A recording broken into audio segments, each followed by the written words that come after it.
Hi, everybody. Kerrie Joy is on her way. We are live streaming from the actual meeting. So we decided to hide out in a room near council chambers since a large crowd is gathering there, and we had a feeling it would be hard for you to hear all of our snarky commentary and all of the call outs every time somebody says something awful and racist. And we will try to be a little more respectful this week during public input. No promises. If at any point I feel the need to remind everybody listening that what we're talking about is the increased and ongoing murder of Black people by the Denver police force, whose contract, by the way, is up for renewal tonight, then I'm going to do it. And I'm going to do it with gusto. Go ahead and take a minute, though, and head on over to my Twitter account, at Coach MK Fleming. Sorry, I almost said .com. I forget. I'm not good at the Twitter. I'm trying real hard, though. If you go to twitter.com/Coach MK Fleming, you'll see I just posted a bingo card. And we've got all kinds of prizes to give away tonight. I got contacted by more sponsors on my way down here as soon as I posted that. So yeah, Black-owned businesses, y'all, they want to get in front of you. Initially, I thought I would just do my part as someone who owns a company and can, leverage all the tax benefits available by sponsoring things, writing it off in my marketing budget, and giving away free money. And thought, why not? I'm here doing this anyway. But yeah, you can play bingo tonight. That's my incentive to you as civic engagement. You know how like when you were in high school or something, there was a meeting and you'd be like, I don't really want to go to that. I was like, I know that I'm on the paper, but I want to go to the paper meeting. And then they'd be like, you get a t-shirt and free pizza. And you're like, I'm going to that meeting. Even though you hate pizza, you're lactose intolerant, and you really are never going to wear that ugly t-shirt that got you there. So I thought, maybe we could do that with bingo and get people to actually pay attention to not just what's going on, but really engage in this super important conversation. I know in a year like this, it's really tempting to get all wrapped up in getting rid of Donald Trump, because that's really what most white people are focused on doing. And that's fair. That's valid. If that's your feeling, I hear you. But beyond that, the things that impact day-to-day life a whole lot more are these boring ass weekly city council meetings. So tonight, the big thing that's at stake is the collective bargaining agreement that no one completely understands. So one of the things that we really need to use a directive to push on is changing the city charter. What does that have to do with anything? You're not going to get what you want tonight. And we learned that for sure last Wednesday. If you watch the Wednesday homelessness and safety meeting, where they broke down the contract, we are limited by the city constitution, the city charter, as to what we can do, because that is how embedded the police are in governance. They have control of our city charter, and the way that we police people, they got that written in there. So in order to get what we want, which is basically holding officers to the same standards we do the people they purport to serve, then we got to change the city charter. And hopefully by having people engage tonight to finally really understand that we're not going to get what we want and why, then we can get everyone mobilized behind this idea of getting the signatures necessary to put that on the ballot, so that when we go to the polls really angry to get rid of Donald Trump, we can also get rid of that racist clause in the city charter that allows police officers to kill with impunity and without retribution. I know those are big words, but I don't have Kerrie here yet to balance me out. So I got to remind you what it is that we are all here for while we wait for the webinar to begin. She is in a meeting, and I know you're not here to see me. You're really here to see her, and I cannot blame you at all. I'm here to see her, basically, and her wife, her lovely wife too, Candy Tabaka, because I don't know if you knew this, but Kerrie Joy won the marriage lottery. Full stop. That's right. They've been married now. They're amazing. They're like my new favorite. They're like #goals.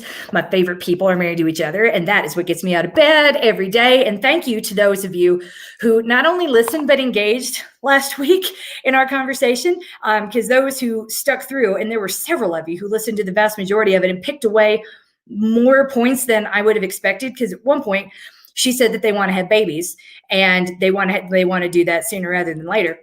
And the number of text messages and DMs I got saying that is what's going to get me out of bed tomorrow morning, is knowing that these two are going to reproduce. And I was like, well, I it was worth me getting out of bed too, I guess, if I could do that for you. So let me remind you, this is something I do because I'm a mom with white privilege, economic privilege, and a big old mouth, and luckily a platform that I've developed over the past few years. I do not make money from this, and I never will. If at some point it would be stupid to turn away sponsors, I'll take the money, but we'll be donating 100% of it every month. Our views, frankly, aren't there yet, but that is my goal, to get everybody in Denver angry, engaged, and maybe humored, while we all try to laugh as the apocalypse draws a little bit closer every day. So it is 5 o'clock. That means public input. The public input session is going to begin any minute. When it does, it'll pop up here on the screen. I will share my screen. If you have comments, type them out. So especially if they're snarky. And so we'll give it a few moments. Because if you've got snarky comments, I can put them on the screen like that. Gilmore, and I represent District 11. If you have something awesome to say, following the guidance, write a comment. Say it here in the live stream. I will share it. Top health official. City Council will be conducting its meetings via a virtual platform. Thank God. Virtual participation will allow all voices to be heard while maximizing safety during a time of pandemic. To maximize the time for citizen comment, Council will not offer comments or responses. Council or staff may contact speakers following their comment if they raise matters that lend themselves to follow-up. When called upon, please wait until our meeting host promotes you to speaker. When you are promoted, your screen will flash and say reconnecting to meeting. Please don't leave the meeting. You will be reconnected and will need to turn on your camera, if you have one, and your microphone. Speakers should begin their remarks by telling Council their names. Once you are done speaking, you will change back to participant mode, and your screen will flash one more time. Each speaker will have 3 minutes to speak. If you see your time flash on the screen, then you have 30 seconds left. If Spanish translation is needed, you will be given an additional 3 minutes for your comments to be interpreted. We will go ahead and get started. Speakers, please refrain from profane or obscene speech. Direct your comments to Council as a whole. I'm going to use profane and obscene speech, y'all. Or personal attacks. FYI. And first up, Black privilege and rich bitch privilege. They can't stop me. Sorry, I'm hanging on that because that's what the racists were yelling at me yesterday. You rich bitch, you don't know our life. And I was like, I'm rich. I'm rich. What I win? And then I thought everybody needs to win something tonight, since most of us are going to walk away from this fuck ass meeting losers.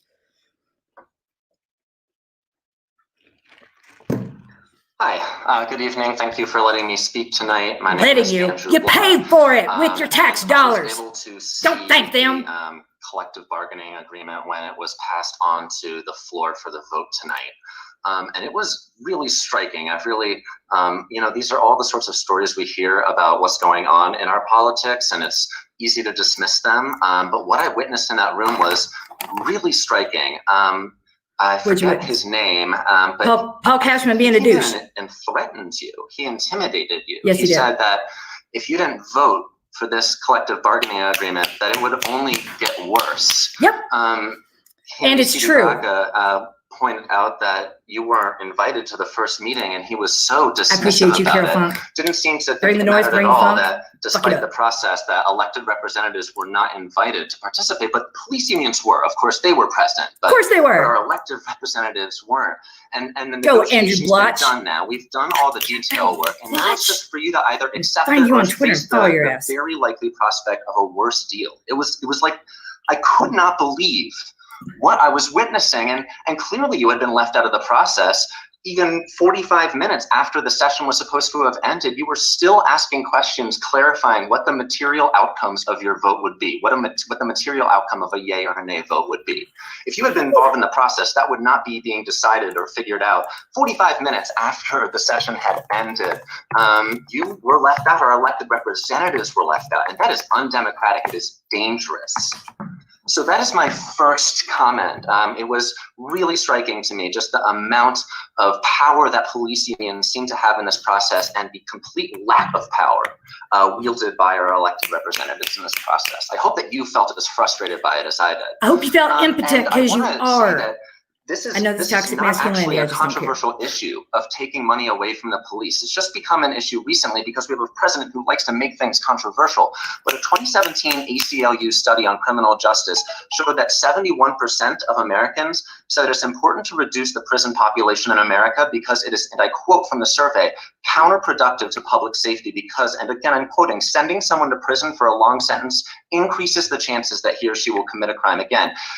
2/3 of Republicans agreed with that statement, that it's important to reduce prison population. 2/3 also said, and this is important for you guys, said they'd be more likely to vote for a candidate who supports reducing the prison population. And that again was the same for Trump voters, 2/3. And 61% of people, same for Trump voters, said that the people who have committed violent crimes can turn their lives around. And here's the kicker, a plurality of these respondents, 43%, said they were politically conservative. So this is not a controversial issue. The problem is that police unions have far too much power in the process, and our elected representatives, people who should be looking out for us, people who should be really leading the discussion about how we're going to use our tax dollars to best serve the needs and interests of the public, to support our health, to support our success, to support our growth, to support our potential, to live in a country that, or a city that invests in its people rather than locking them up. Yes. I'm Googling this guy right now. Go. Living in a dangerous time, and I'm encouraging you please to assert your authority as elected representatives and use our public resources to lift us up in this crisis instead of preparing for our failure. Will you invest in us or our prison cells? Fight back. Thank you. Fuck yeah, Andrew Blotch. I don't know you, but I'm gonna find you. Sandra You're amazing. Or it looks like we have Eric Leverage. And I'm sorry if I mispronounced your last name, Eric. Hi, no, you pronounced it correctly, that's no problem. Thank you everyone for the opportunity to speak. My name is Eric Leverage. I'm a union member coming at you from District 10. And I'd really like to talk about how, in my view, the police union collective bargaining agreement and the budget as a whole are really a Let me check. I think reflection the banner's of this size is community's, fixed. Priorities. When you're talking about a city government, the way it spends its money is in fact a reflection of those priorities, and I think our priorities are frankly out of whack. Since Mayor Hancock took over, the Denver Police's budget has increased by 25%, even after accounting for inflation. And in that time, we're seeing that we don't have a social safety net. We have every day I see more of my neighbors who have been forced into homelessness by the current economic situation, and they don't have resources. We don't have the places for them to go to be housed, but we do have plenty of police to harass them and to steal their possessions and to drive them off the street when they have nowhere else to go.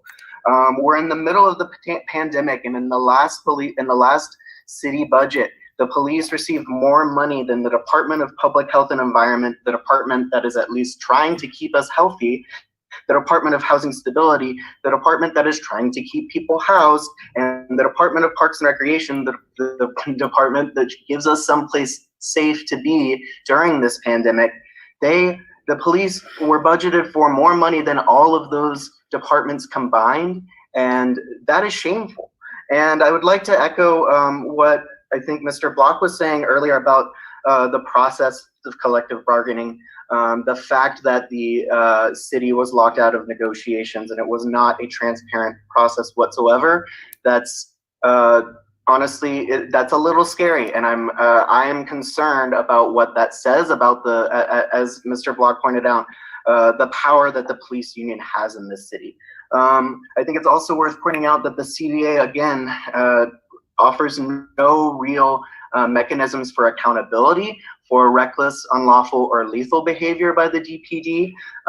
Again, in talking in terms of the way we spend our money being a reflection of our priorities, in the last budget, the Office of the Independent Monitor, which is charged with keeping police accountable and investigating their wrongdoings, received far less money than traffic cameras, speed cameras. We invested far more money in ensuring that people aren't going 7 miles per hour over the speed limit than we did in ensuring that racist and killer cops are kept off our streets. And so I would urge you to not approve the CBA and force the DPD to That's the time that we have. Up next, we have Tiffany Damon.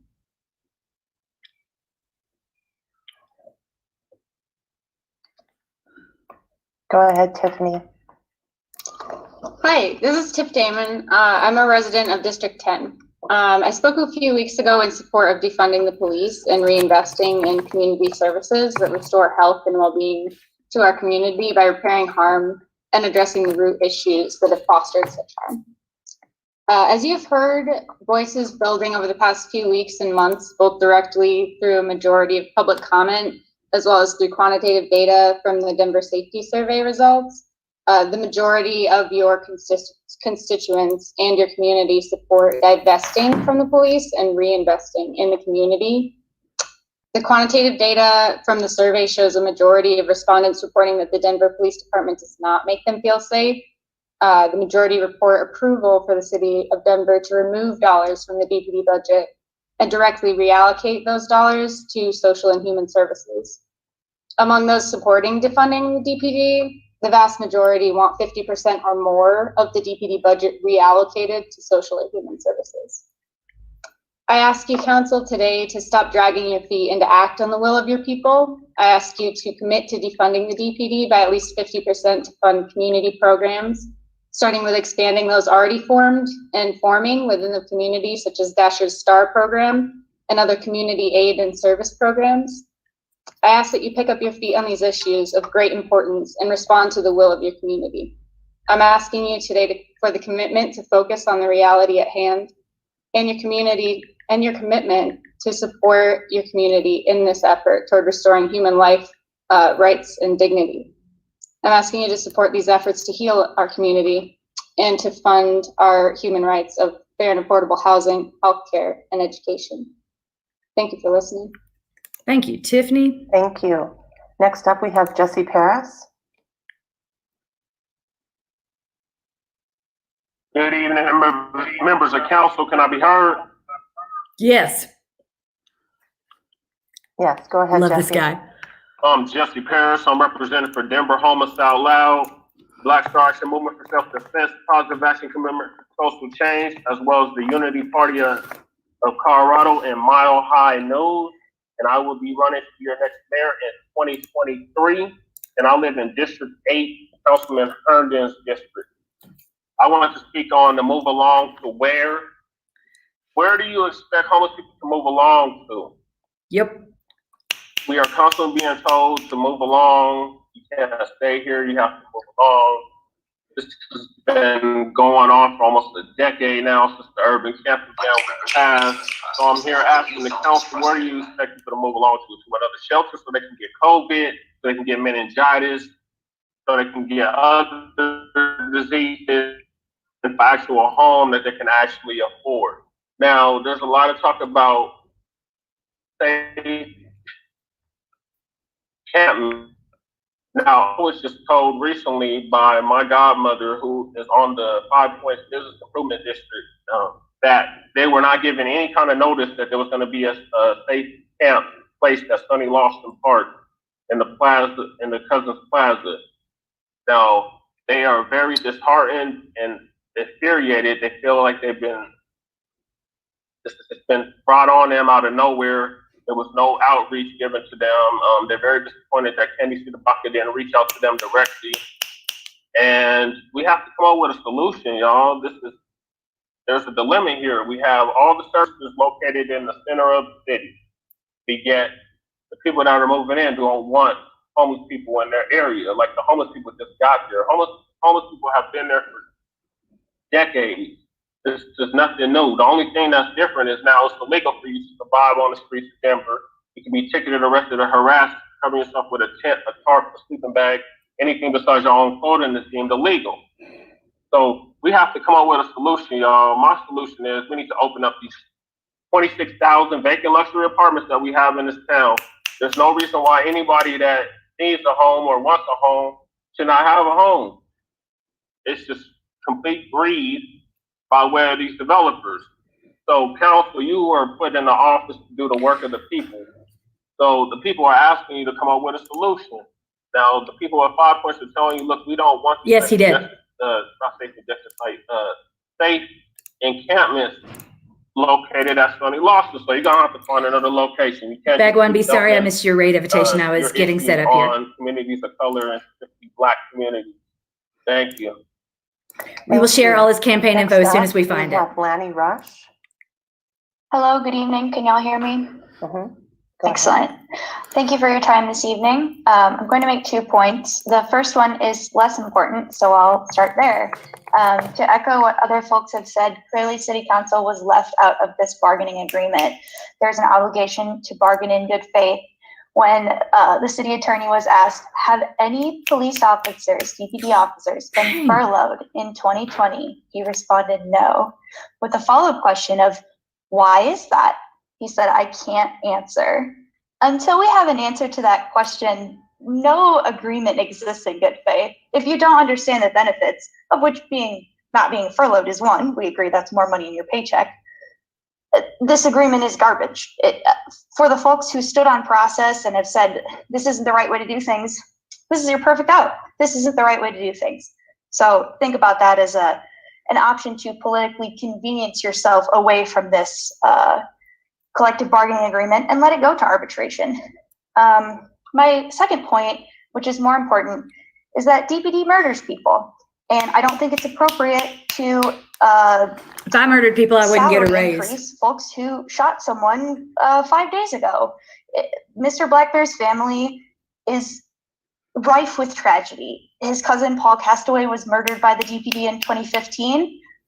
What we're going to do now for the rest of my time is we're going to sit in silence until that clock winds down. And we're going to think about all the community members that aren't here with us because DPD has extrajudicially murdered them. And the fact that many of those murderers are still on the streets, out harassing homeless folks, out harassing the poor, out harassing Black people. And I would just like to use this time for everyone to sit in silence and reflect on if that's something that you want to rubber stamp or not.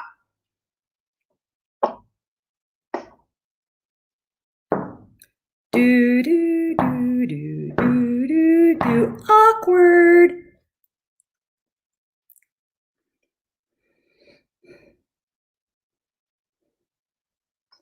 All right, thank you.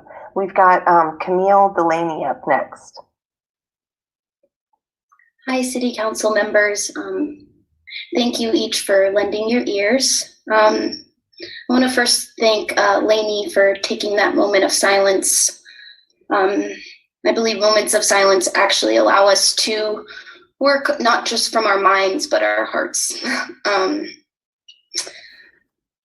I am a Denver resident in District 10, and I am born and raised in Denver.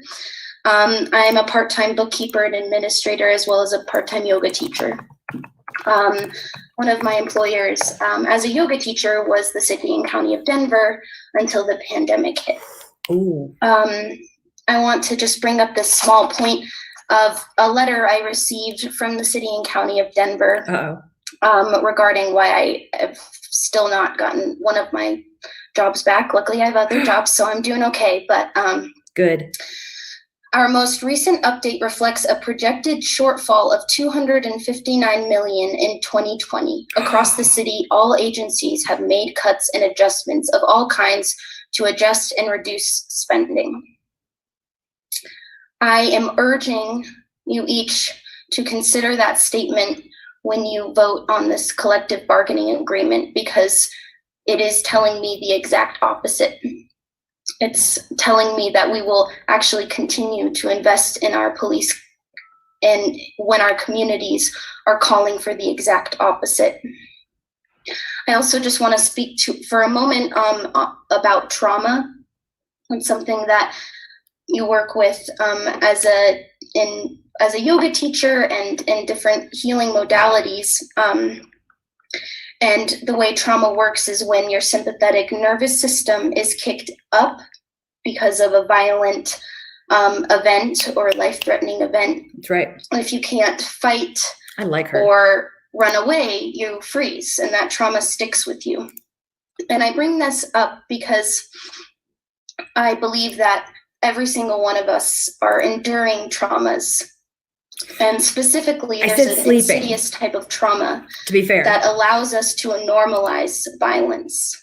It allows us to not speak from our hearts, but only from our minds.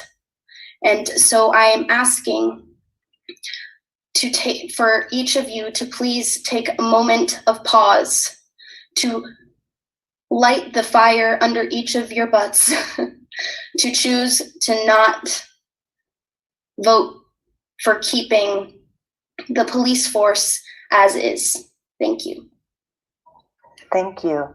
Next up, we have Michael Crawford. Hello, City Council. Can you hear me? Go ahead, Michael. Yeah, I would also like to echo what has already been said. I'd like to start off with the problem with how we deal with our homeless population. And it is very apparent to see where we just dump them. It is in the poorer neighborhoods, the more black and brown side of town. Yep. And I know without anyone's consultation near Blair Caldwell, where there's already homeless there, I know the mayor was talking about just once again dumping them over there. And I'd also like to talk about this CBA, the collective bargaining agreement. I think it is absolutely negligible and makes, not only is it immoral, it's incorrect, it's wrong. That's right. It makes absolutely no sense. Go Michael Crawford. To give these people more money when everybody else is suffering. It makes absolutely no sense. They can justify everything they do with, crime rates and everything else. You wouldn't have, crime is a societal condition. Crime is a societal condition. We are in the midst of a pandemic where our federal government does not care whether its citizens live or die. So it makes absolutely no sense to continue to fund the arm of the ruling class, because that is how they are acting. That's how they have always acted. Me too. This is the first time public comment since I've been here has been lit AF, intelligent, intelligible, because usually they have connectivity issues. It's not, but it kind of is. That's why to I'm see here. that we are in this position. TH And with the rise of neo-fascism, we are already a totalitarian state. We've been a police state for a very long time. Since I was a kid. And, it will get worse if this happens. Whoever said that was right in a sense, but not in the way he thought. It will get worse. Get him! Because you'll have even more deaths, even more state-sanctioned deaths. And not only state-sanctioned, you will see the rise of white vigilantism, because white vigilantism goes hand in hand with police violence. Thank you. I said what I said. They are pistol packing pussies. They are not militias or vigilantes. Don't give them that much credit. They ain't earned it. Can't shoot. Hi. You can tell they don't know how to hold that gun. Time. My name is Tom. I have to watch them on Sunday. Just sad. Police do not prevent violent crimes. Violent crime is prevented stable employment. Violent crime is prevented by stable, accessible housing. Violent crime is prevented by quality mental and physical health care. Yes! Violent crime is prevented by education. Violent crime is prevented by a quality of life that become increasingly harder and harder for America to achieve. Violent crime is prevented by eliminating scarcity and poverty.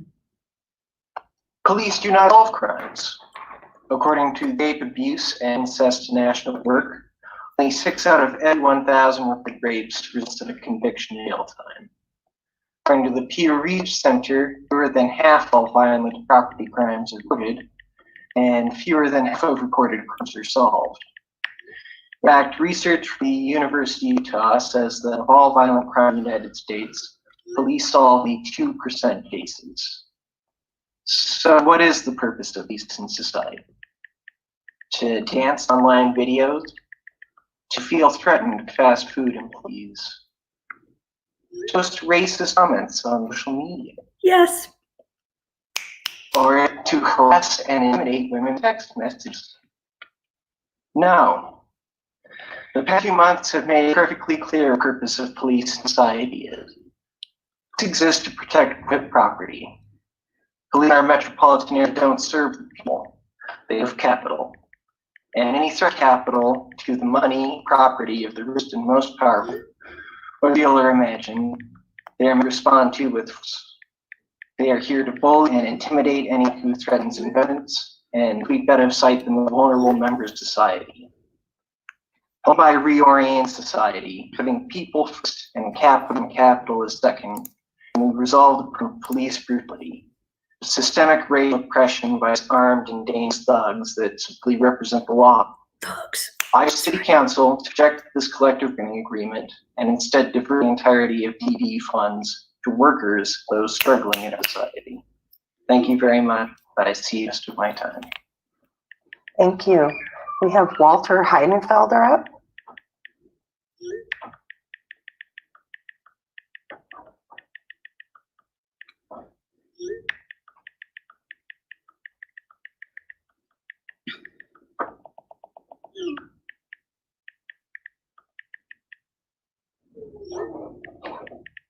We'll get you unmuted here, Walter.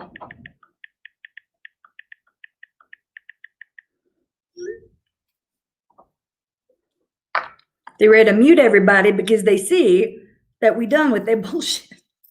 Yay! Love seeing the numbers tick up in here. Everybody wants to win the money. Oh, okay. All right. Is it okay if I start over then? Go ahead, The please. question, yes, and I started by saying that I sincerely appreciate City Council taking the time to listen to us, the citizens. The question of the day is, should Denver cops get a raise in pay? No. And a lot of us would say, no, not now, not until we see some major changes made, such as the issue of police overreaction resulting in brutality, injury, and sometimes death. Sometimes. I'm good. I'm good with a little death. Just The city supports de vez en cuando. Support Team Assistance Response Program looks like a step in the right direction. Sorry, I can't see the guy's name. Walter. Oh, sorry.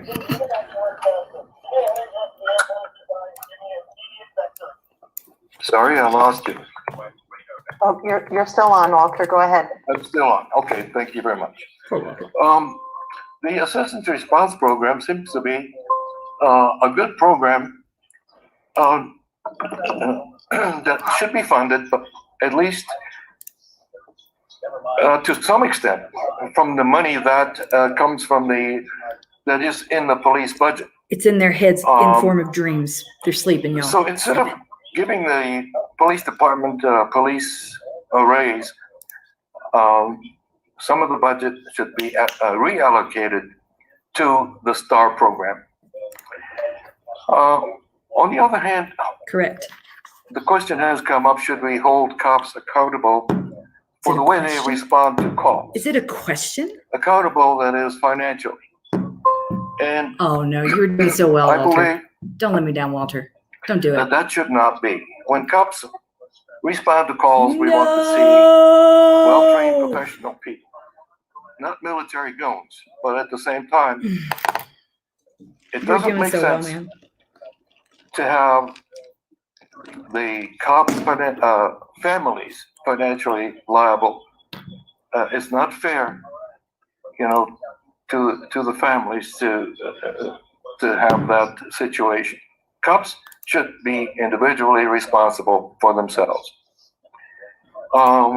He said personal City Council responsibility. should develop a plan of improvement for the police department with benchmarks that have to be met before considering any raises. They can't. It's called the city charter. Protective Association should be decertified, and police compensation should be handled with the same system as other city employees. Bad conduct and poor performance should not be tolerated, and it's obvious that the police union had many times protected cops who should be fired. City Council, take control. Thank you. That's People in the time that we have for you today. Thank that you was very your much. 3 minutes. Thank you.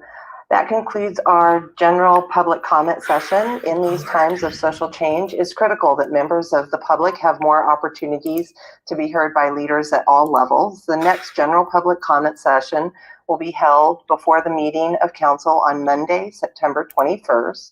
Sign up begins at 12 noon on Friday, September 18th. We look forward to hearing from you all more. Thank you for attending. Please stay on the meeting and we will begin the city council meeting here shortly. Thank you. Okay.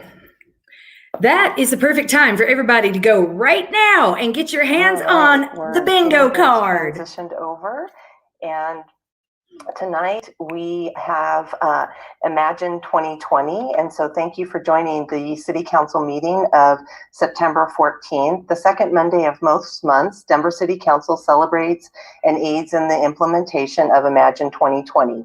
Denver's cultural plan by featuring a poet, musician, or performer at the beginning of the City Council meeting. Imagine 2020 will conclude at the end of this calendar year with a new iteration and name to begin in January 2021.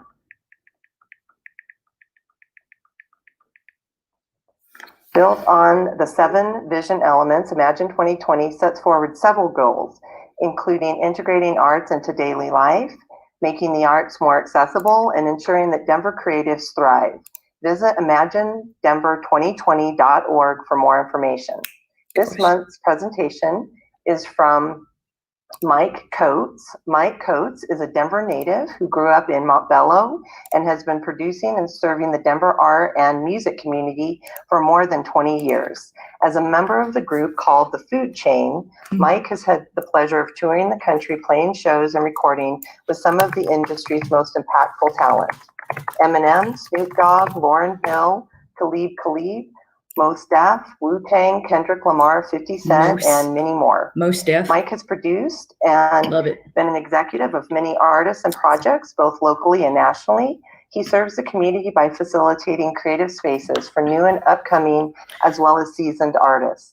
He's assisted many nonprofit organizations such as GRASP and the McBride Foundation to facilitate music workshops and speaking engagements focused on teaching young people about music, the power of art, and finding their voice.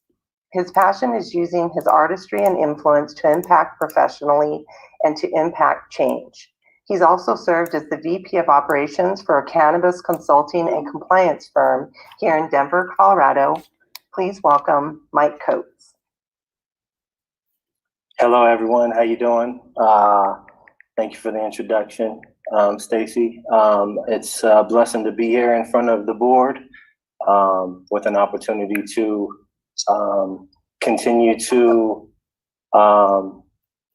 shed some light and keep the conversation going on a lot of the social and racial injustices that are happening not only in our city but across the world. And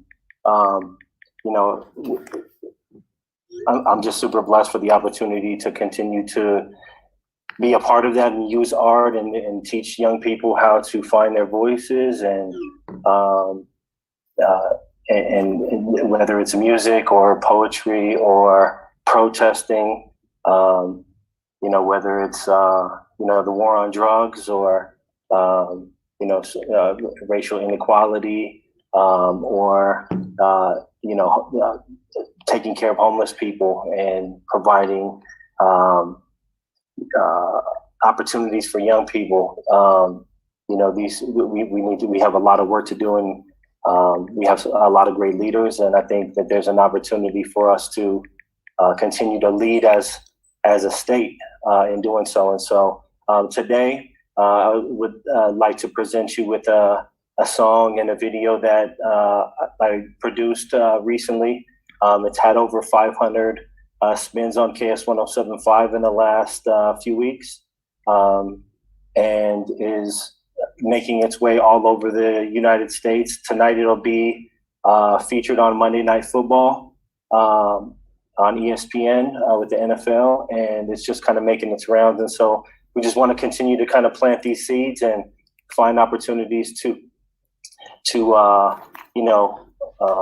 heal in these creative spaces and spread our word. And so the song is called I Can't Breathe Again. It's featuring Amizi, Shy Rico, Rahman, and Will Geist, produced by myself. They're all here in Denver.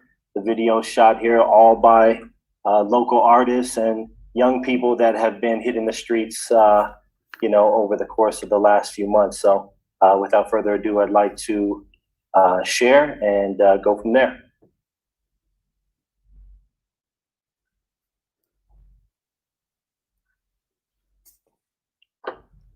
So.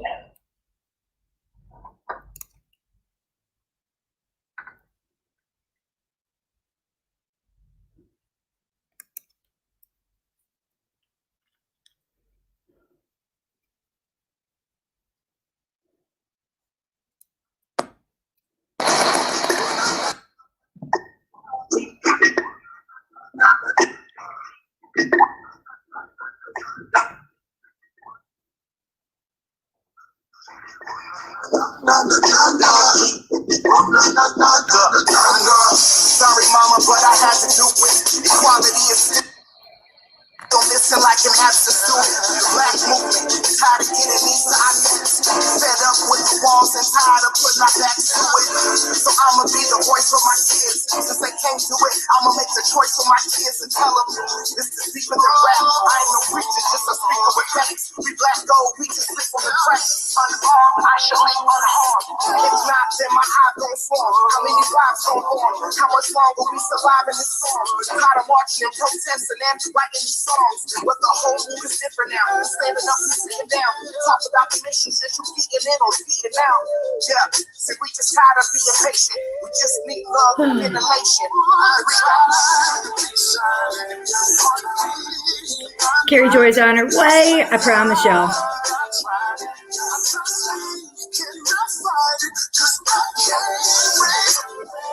Yeah, that was kind of painful.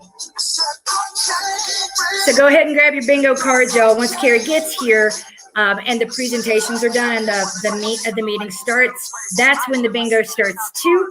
The assistant, Candy's lovely assistant, is printing out 100 copies, and they're going to be distributing them in the council chambers to all participants. Remember, first prize is $100. People scream about the loop and the riots, but when the cops come and shoot us, be quiet. And so we need to hear their names in the streets for justice and black love. And all them cops need to be tried by a black judge and a black judge. I don't know. But if he's not SpongeBob SquarePants or in one of the Frozen movies, my household wouldn't be familiar with him. Me too. I do gotta say though, I like Celebity, www.celebitchy.com. That's my brain candy. When the world is really heavy, I just want to know who Brad Pitt's, and that's where I go to find out. So if they're not in on that website, I don't know. Same. But I'm culturally literate because I have small children. Oof. No, that's the problem. That's why I held my breath. Most people don't have the setup that I do to stream because I have planned to stream a lot, and we upgraded our home internet, and we did a lot. And most people don't ever plan to have a moment like this. So why would you plan and spend a lot of money for a moment like this? You wouldn't, right? Normally, if you were presenting at City Council, you'd be here leveraging their pretty badass resources. Yeah, no. Yeah, I feel you.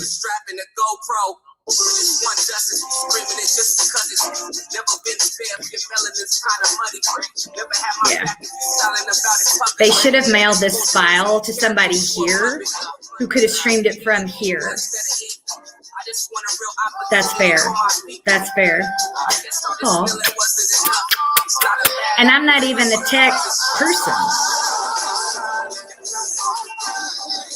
Where are you at?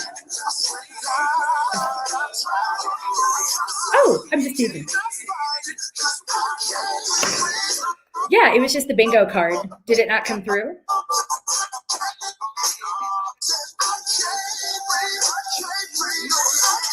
Oh, I'm sorry. I didn't format it totally good. I wasn't sure how it would come through, so I was like, oh, I was going to say when I came in, there were about 100 people standing outside, so I don't know how many are inside chambers now. I would just be like, hand out, give them a handful.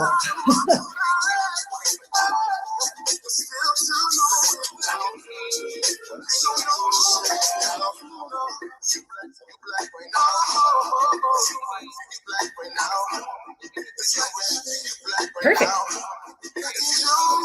All right, thank you. Wait, what? So I went into where your wife's office is, gorgeous as she is, and I followed her to the right, to the end, and it's room 463. And everybody's waiting for you because they're streaming shit from this guy's house, and the stream quality's terrible. Work that you do Bless on her behalf heart. of the community and your advocacy, especially around Black Lives Matter. But then this is what they do for Black Lives Matter, y'all. well. And so thank you again for They joining make us sure and you being can't part of stream the it. 2020 Bank. Thank you. So Carrie's much. on her way. She says she loves everybody. Right on. All right. Thank you, Mike. That's what I'm saying. We're going to go ahead and call the meeting to order. Welcome to the City Council meeting of Monday, September 14th, 2020. Council members, please mute your mics and rise as you are able to join Councilman Flynn as he leads us in the president. Did she join? Hi, Sandoval. Thank you, Madam President. I pledge allegiance to the flag of the United States of America. Excuse me while I kneel. And to the republic for which it stands, one nation under God, indivisible, with liberty and justice for all. And a little bit of that, because I felt it. Thank you, Councilman Flynn. Madam Secretary, roll call. My husband fought for this country, and y'all made a joke of it. Sidabaka? Here. Clark? Here. Flynn? Here. Herndon? Here. Hines? Here. Cashman? Here. Kinich? Here. I'm not here to Ortega? judge. Here. If you would like to Sandoval? drink, Here. feel free. Sawyer? What I care about Here. is engagement. Torres? I care that Here. you're here. I care that you're watching. Council I President? care that you're commenting. I Here. care that you're holding your 13 elected members officials present. accountable. And I There are care that you're 13 paying members attention present. because, Council has a like I quorum. said, Approval what of we the want minutes. isn't Are going to there any happen tonight. corrections It's to going to be a the longer minutes game of than that, but you August got to be engaged 31st? today to understand how we play that Seeing long none, the game minutes and stand win. approved. Council announcements. Love you. Are Thank there you for being any here. announcements? Councilwoman Black. All I know is whoever finishes first Thank gets you, $100. Madam President. I have 3 announcements. I first want to wish That is fine by me. Councilman Flynn a happy birthday.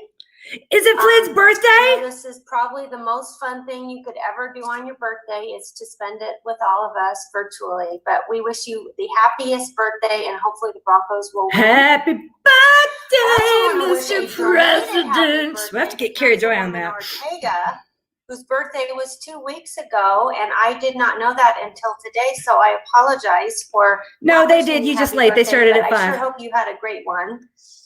And finally, I would like to say go Broncos. The game starts after 8 tonight, and wouldn't it be great if we could watch it and we could hear that song, I Can't Breathe, that we just heard at our Imagine. It would have been great if we could have heard it the first time, Kendra Black.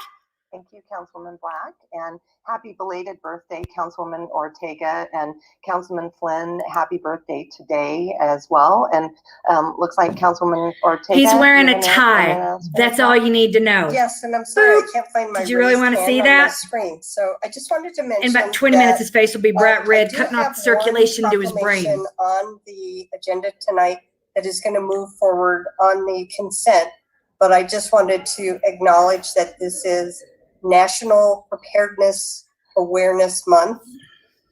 We prepared, so that y'all. Everybody who may encounter any kind of disaster knows that all they need to do is go to our Office of Emergency Preparedness. If you encounter a disaster, they're telling us what to do. I feel like the disaster is city council itself. If you encounter, a natural disaster or a man-made disaster, I think this is a man-made disaster. that you have your What you own reckon? plan in place and you're prepared for how to deal with that. With What'd you get me? yourself. So just wanted to I love it. Thank you. I love that. Oh my gosh, thank you, lady. Yes, I'm Thank you, Madam President. I know, because I'm nasty. I gotta hug something other than my children. Look what I got. I know, be jealous. Oh my gosh, you know who else is having a birthday? Councilperson Flynn. Sounds good. It's his birthday today. Well, happy birthday. Yeah, we'll have to take a poop outside his door. I bet he's got a. I'm like, which office this is? Candy's gonna be so mad. She's gonna regret ever leaving us back here on the unattended. Continuing on, we have one last announcement tonight. Council, I say, yeah, and go remind them all they can win money. Like, I'm not kidding about it. It's $100 first place, and you've got $20 to give from Whittier Cafe for. So, but they got to remember, as it happens, they got to holler and be ready to come in here and go through the 10 infractions. And council will be asked to defeat. We reward engagement. A public hearing will not be held, and we apologize for any inconveniences. There are like being murdered by the police. It's really inconvenient. No more announcements.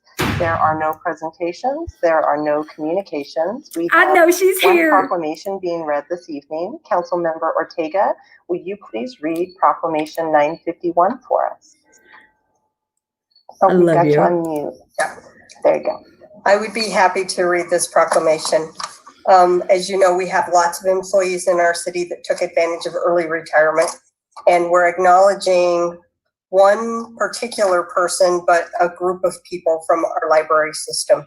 So proclamation number 20951, recognizing the service of James Jeffrey and Denver Public Library employees, retirees to the city of Denver. Whereas James Jeffrey served the city of Denver for 35 years, beginning in 1985, and built his career assembling critical historical resources and teaching new audiences about the discovery of history.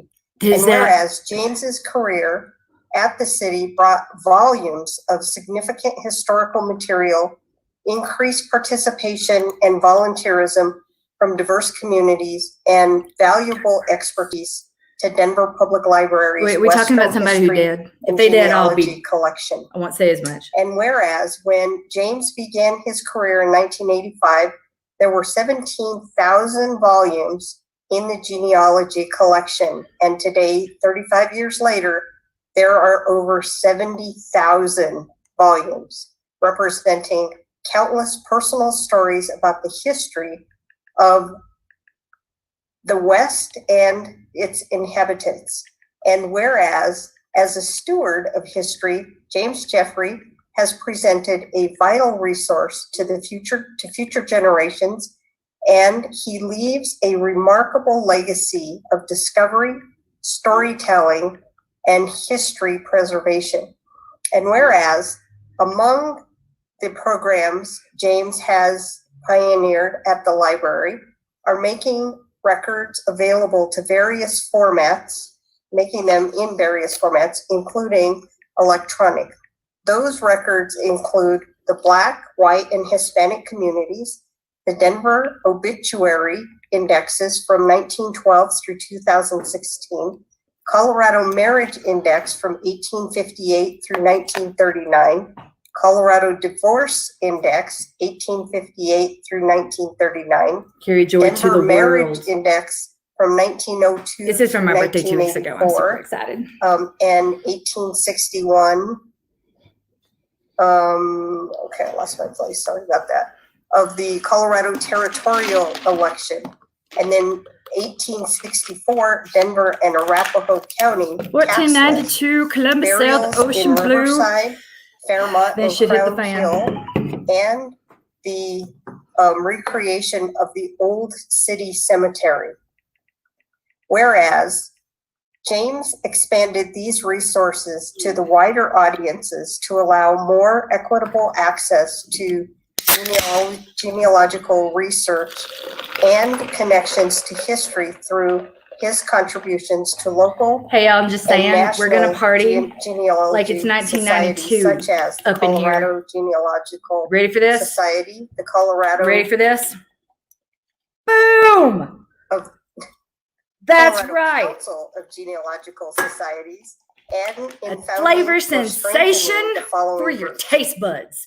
Black search groups, genealogical search groups. Just like the coffee at Hispanic Whittier American, Cafe. Go check it out, Hispanic kids. Genealogy Society of Colorado, Olibama Lopez Twisher Hispanic Heritage Society, Jewish Genealogy Society of Colorado, and the Colorado chapter of professional genealogists.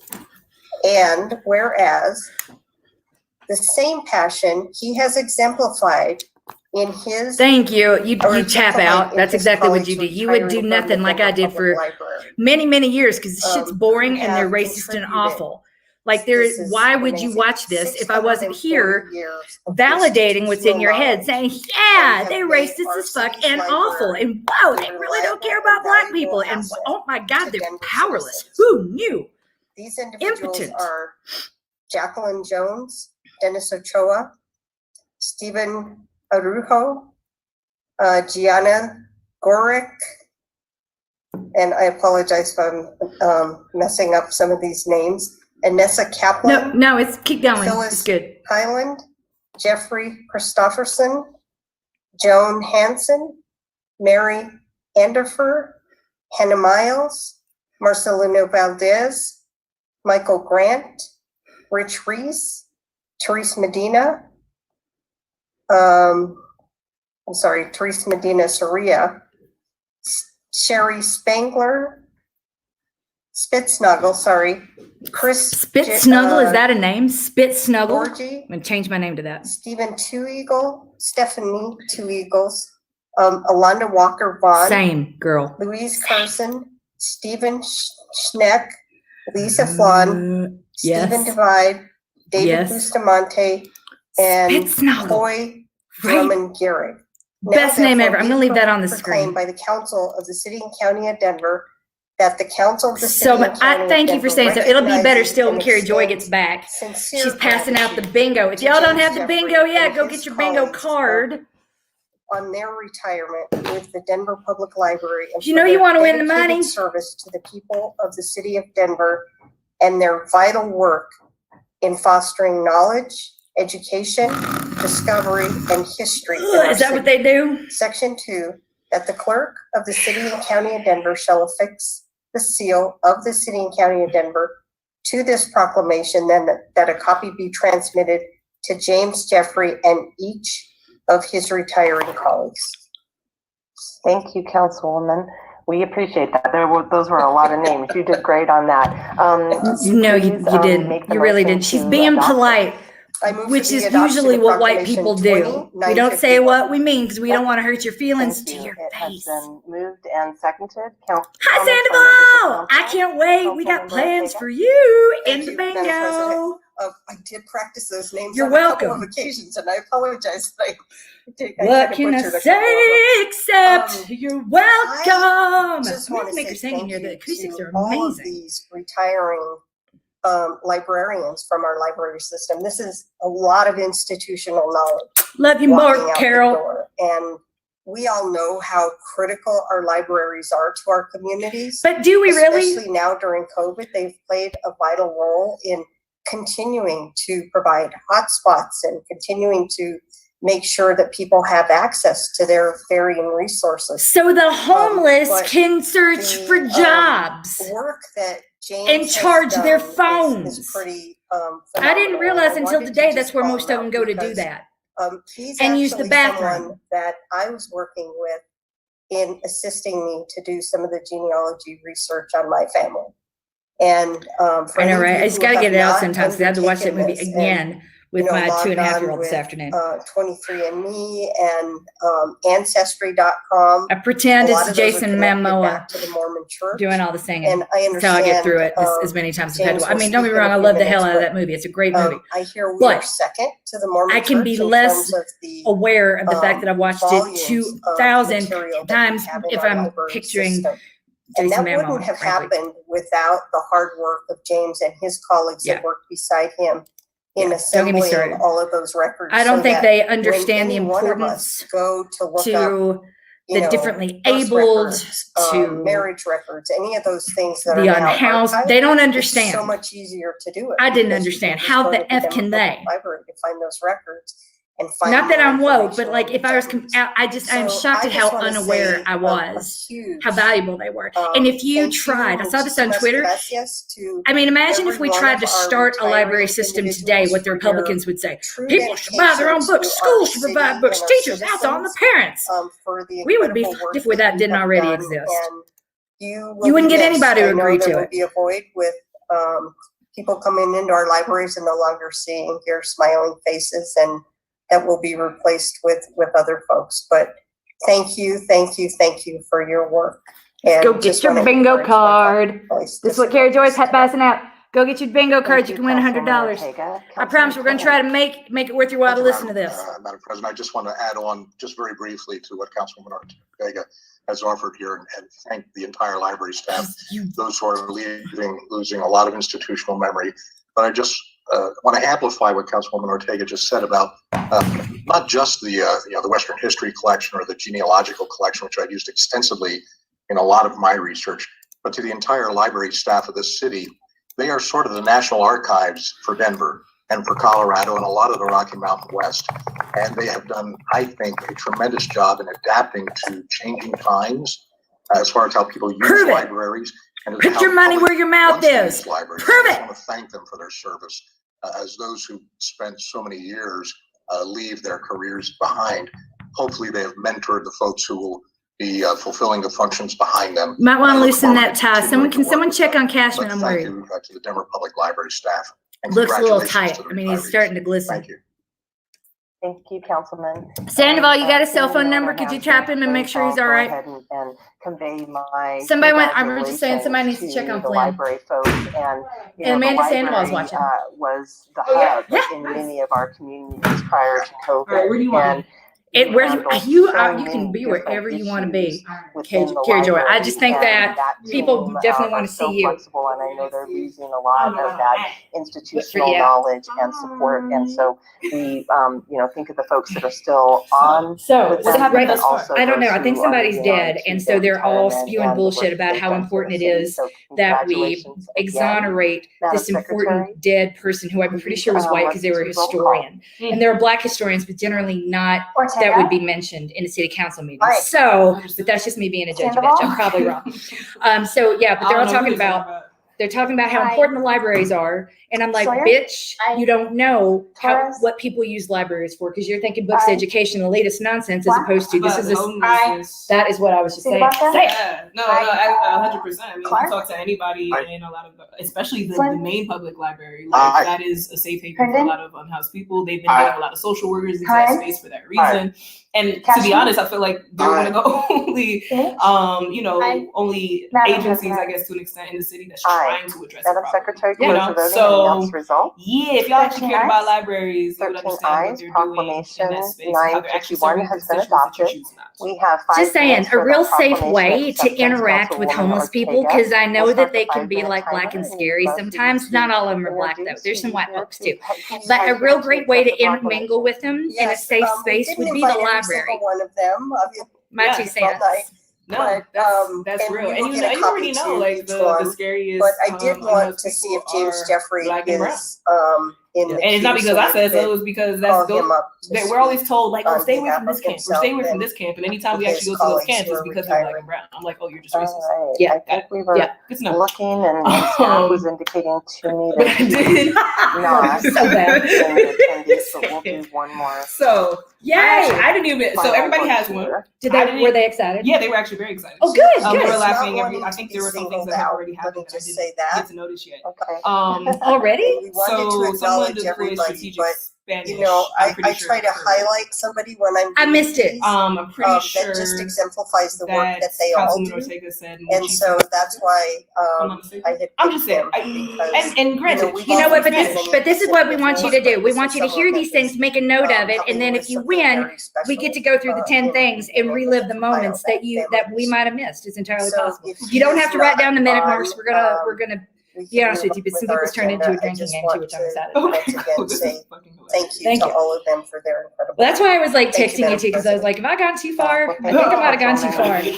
I mean, I could push the envelope really far, and I will take all the blowback since you didn't see it until you walk through the door, if there is any.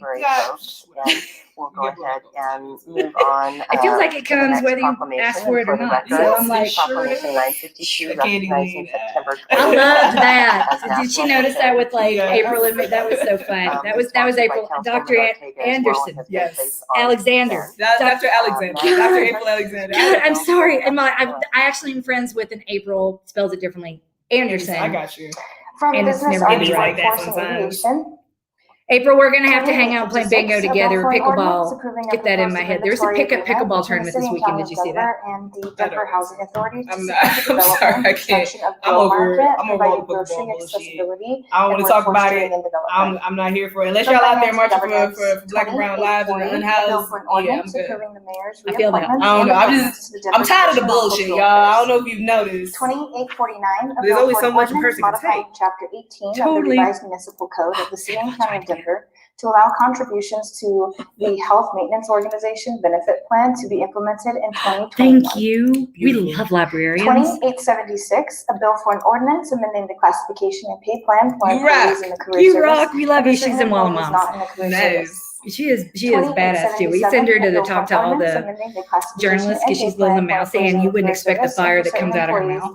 You know, I'm just feel like, whoa, when Jess has dressed you down, you failed at life. Have we been in the same space, Jess? The I wastewater feel like we might management have. operations Like fund to make a cash transfer to the I know you. wastewater management division Doing and the- fleet doing the work. replacement fund. She does do the work. She does all the From work. land use, I transportation, love and it. infrastructure. We got real lucky with our Walla 2852, Moms. I know a that bill in for some an places ordinance they're super approving the problematic, proposed temporary and we easement respect, between the we City get and that, but County of like Denver our and moms are Housing great. Authority of the City and County of Y'all Denver for pedestrian access during construction of 1025 So what do we North think? What do we Decatur think is Street going to and happen? 2800 If West we 10th could Avenue. like guess how the CBA 2880, specifically a is bill going for to an go down. ordinance relinquishing My an easement guess is established this, in that this is permanent the big easement reveal, recorded and I was with predicting Denver this Clerk and earlier, Recorder at because if it is recipient denied number today, it goes to 20200 arbitration, right? Can you explain to everybody what's gonna happen? So it's not like they can take control, rewrite everything. What we need to do is change the city charter, and that's one of the reasons why I'm putting my company's money, and a lovely generous gift certificate, and we'll do more. If people get really involved, like, we gotta pay attention tonight to understand how long of a game this actually is,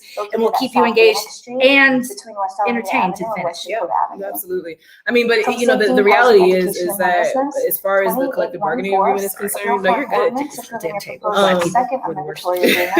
I don't need much space. I'm all good. I'm just trying to make sure I stay in frame a little bit.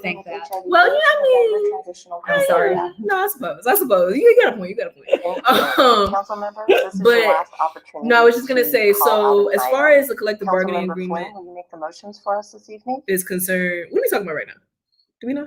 Yes, I will, Madam President. Thank you. Thank you. From the moment they Now started to recap negotiations under with the city, resolutions, and Councilmember City Council Spadafaka had has called out absolutely no. Resolution 891 for questions. That is and correct. City 895 Council had for a vote. absolutely And no. Councilmember Hines has called out resolution No access in the first, I want to say 2 or 3 meetings potentially, and then once they gave them access, it was the executive director of City Council and not an actual like group of elected officials that are supposed to be responsive to the people of the city. So City Council literally had no access to negotiations, but the moment negotiations started, they have 45 days from the day it starts, including the day it starts, to come to an agreement. And if they do not come to agreement, it automatically goes to arbitration. They don't even have to vote on it. They actually don't even have to vote on it. If they just decided, like, you know, I really don't think this is a good deal, and just let the 45 days ride out, it would go to arbitration. Like, that is what is in the charter. But a lot of our city council members don't read the city charter. They don't. As we've learned, there's one that has a real hard time reading, and we would love to help you with that. By the way, you gonna help? I would love to help. My daughter would too. Okay. All right. Thank you, Councilwoman. I'm just saying. I remember I haven't had time to read this, and I was like, "Are you kidding me?" I got an audiographic memory. It really sucks for people, especially my husband. There we go. Go ahead, Doug. Council members. I gotta meet this man. You will get to because I forgot my cord. Okay. I'm excited. He's delicious.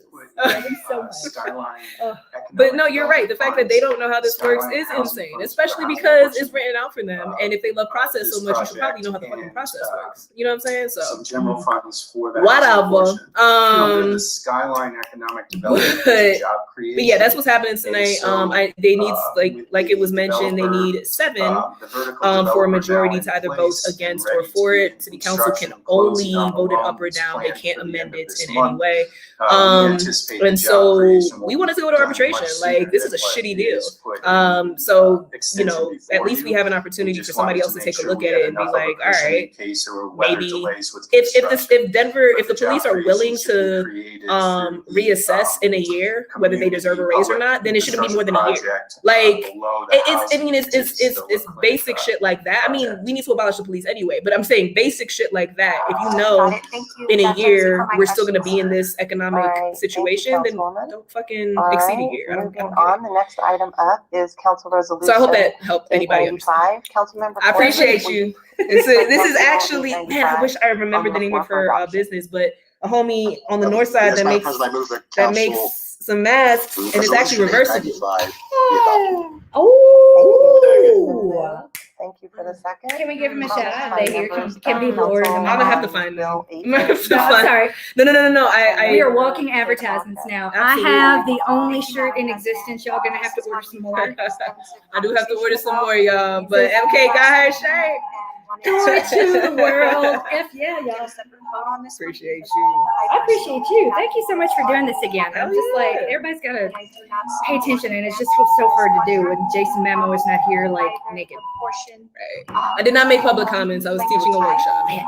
I heard they were freaking amazing. I usually try to get on there, but couldn't do it this week. Sorry, y'all. I understand. But I did do a demystify the technique video. If you want to check it out, we saw and shared. It's go on Twitter. Yeah, it's available. So those are all of my thoughts. I would have said the same damn thing. Everybody said. I mean, they hit every single point.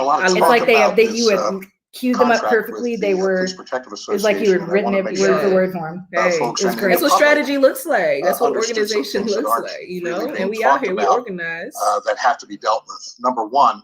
Is that a class? The contract is not just. They come out of order from because they're all coming from. We're live streaming on 7 different platforms right now. So I just didn't know what those things. The fact is that this contract is a pay cut. White people platform. 3% pay cut for next year because of the elimination of the premium pay for holidays that officers must work. We have to have 24/7 police officer coverage. I'm just trying to see how MK like 3% pay cut. It was designed to save like the logistics here. Like you got it all set up. That was the target. I usually have some StreamYard, but I'm not into it like this. Talk to me. And we met I'm the person who reads the manual that comes with things. Okay. And I'm like, I want my money's worth. I respect that. It's you know, it presents a little differently. Like you remember when Elizabeth had that issue and all of it. She had to buy new suits, and then she got more than enough money, and then was like, you know, scarcity mindset. Of course, took her weeks before she could. My scarcity mindset presents a little differently. It's like I have spent money. I will extract the value. I respect that. Yeah, so get what you deserve. What I pay for, kind of like my tax dollars allow me to come to public comment, which I do on the regular. Yay, me. So when you come down to the banners, that's how I put my pithy little comments up there, like that. Yay! Fuck you, pickleball court is coming up. Or like this is my personal favorite. This happened with the conversation with Dr. April. Yep. Initially it was better in private and totally non-consensual, but I was like, that might be. Sometimes I do have. This is a different term. Similar negotiations with right now, and we've set a similar target for that. And I mean, everybody's favorite. Like whenever she speaks, this is what pops on the screen. Which is pretty as well. I mean, do you ever just like? For police officers. Say, you know, Jesus, I know we don't talk a whole lot, but thank you, God, yeah. Hell yeah. I mean, every day. Every day I wake up, I'm like, yeah, I did something good in my past life. A lot of complaint about I did something good. Karma right there. If I knew that Kerrie like candy like would be the reward, what wouldn't we do in this life? Right. You know, notify she's amazing. I'm just of their intent. Happy she loves me. They sent us a letter on March 9th. If only everybody loved candy the way that you do. So city council has to accept never forget. There's no room. For the Sorry, fact that we missed the first couple of I'm just gonna leave that one up because you don't know, they might do it again. The administration should have reached out and said, hey, do you have someone you want to send here? But we did receive the notification and we failed to follow through. Because you didn't read it. So this lack of transparency and the lack of us being at the table for the first session lays partly at our door as well as the administration. Are you saying it's our So fault we didn't do considering all our these job? things, I'm persuaded that So that this then don't pass contract it. gives us the certainty we need going into budget It was done wrong. talks tomorrow, starting tomorrow. We need to nail down these savings. Going to arbitration, we'll put this up in the air and we'll make those budget talks a little more difficult. Too fucking bad. So I intend to vote in favor Have of you talked this to Chantel to Lewis secure the lately? certainty for the budget for next Not year. one-on-one, but And with the eye been in toward some spaces with her. I'm just saying that because that would. from now, I'm just that bragging about PPA how will cool come your to the life is table as basically the right other now. But unions like, you just get to have talk to all these really done, amazing people. and that the PPA has But gone so on if you 400 follow occasions Chantel on Twitter, back when i.e. like the city stalker was level, in kind of like I do. It's in a weird. budget crisis. But I mean, So she's stalkerable. She's dope. she's amazing. Yeah, I mean, what do you, I just kind of got to be that middle-aged white woman. It's like, oh my God, I love your work. But then she's worthy of such. Anyway, so she is. President,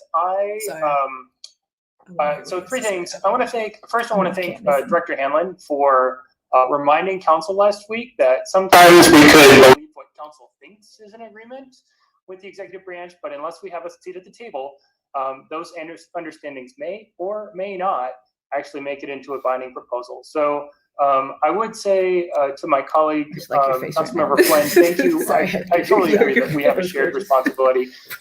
I know that when we have meetings that include elected officials, And now if we got that elected Kerrie official Lane. or body continues to not show, I think I would maybe reach out again. So I just want to make sure that when we're having important discussions like things that materially affect the budget, that like hundreds of millions of we dollars do, while people are sleeping certainly on we the share street? some of the responsibility, Like but if we keep taking attendance and city council keeps not being there, I think that if I were in the bargaining process, I would That it's intentional, it's fucking designed right. that way. That's what you should think. Like, It's kind of like when black people don't vote. It's designed for them not to. Right, like. Who also want us to It vote wasn't an against oops, this like they didn't want your ass in there. Well, it doesn't look like to me the police get anything out of it. Remember, they do protect us, unquote. Oh. Point three Wait. about That's his point. He said that, like, from his mouth to mine. I'm very interested in collective bargaining agreements for more people. I think working families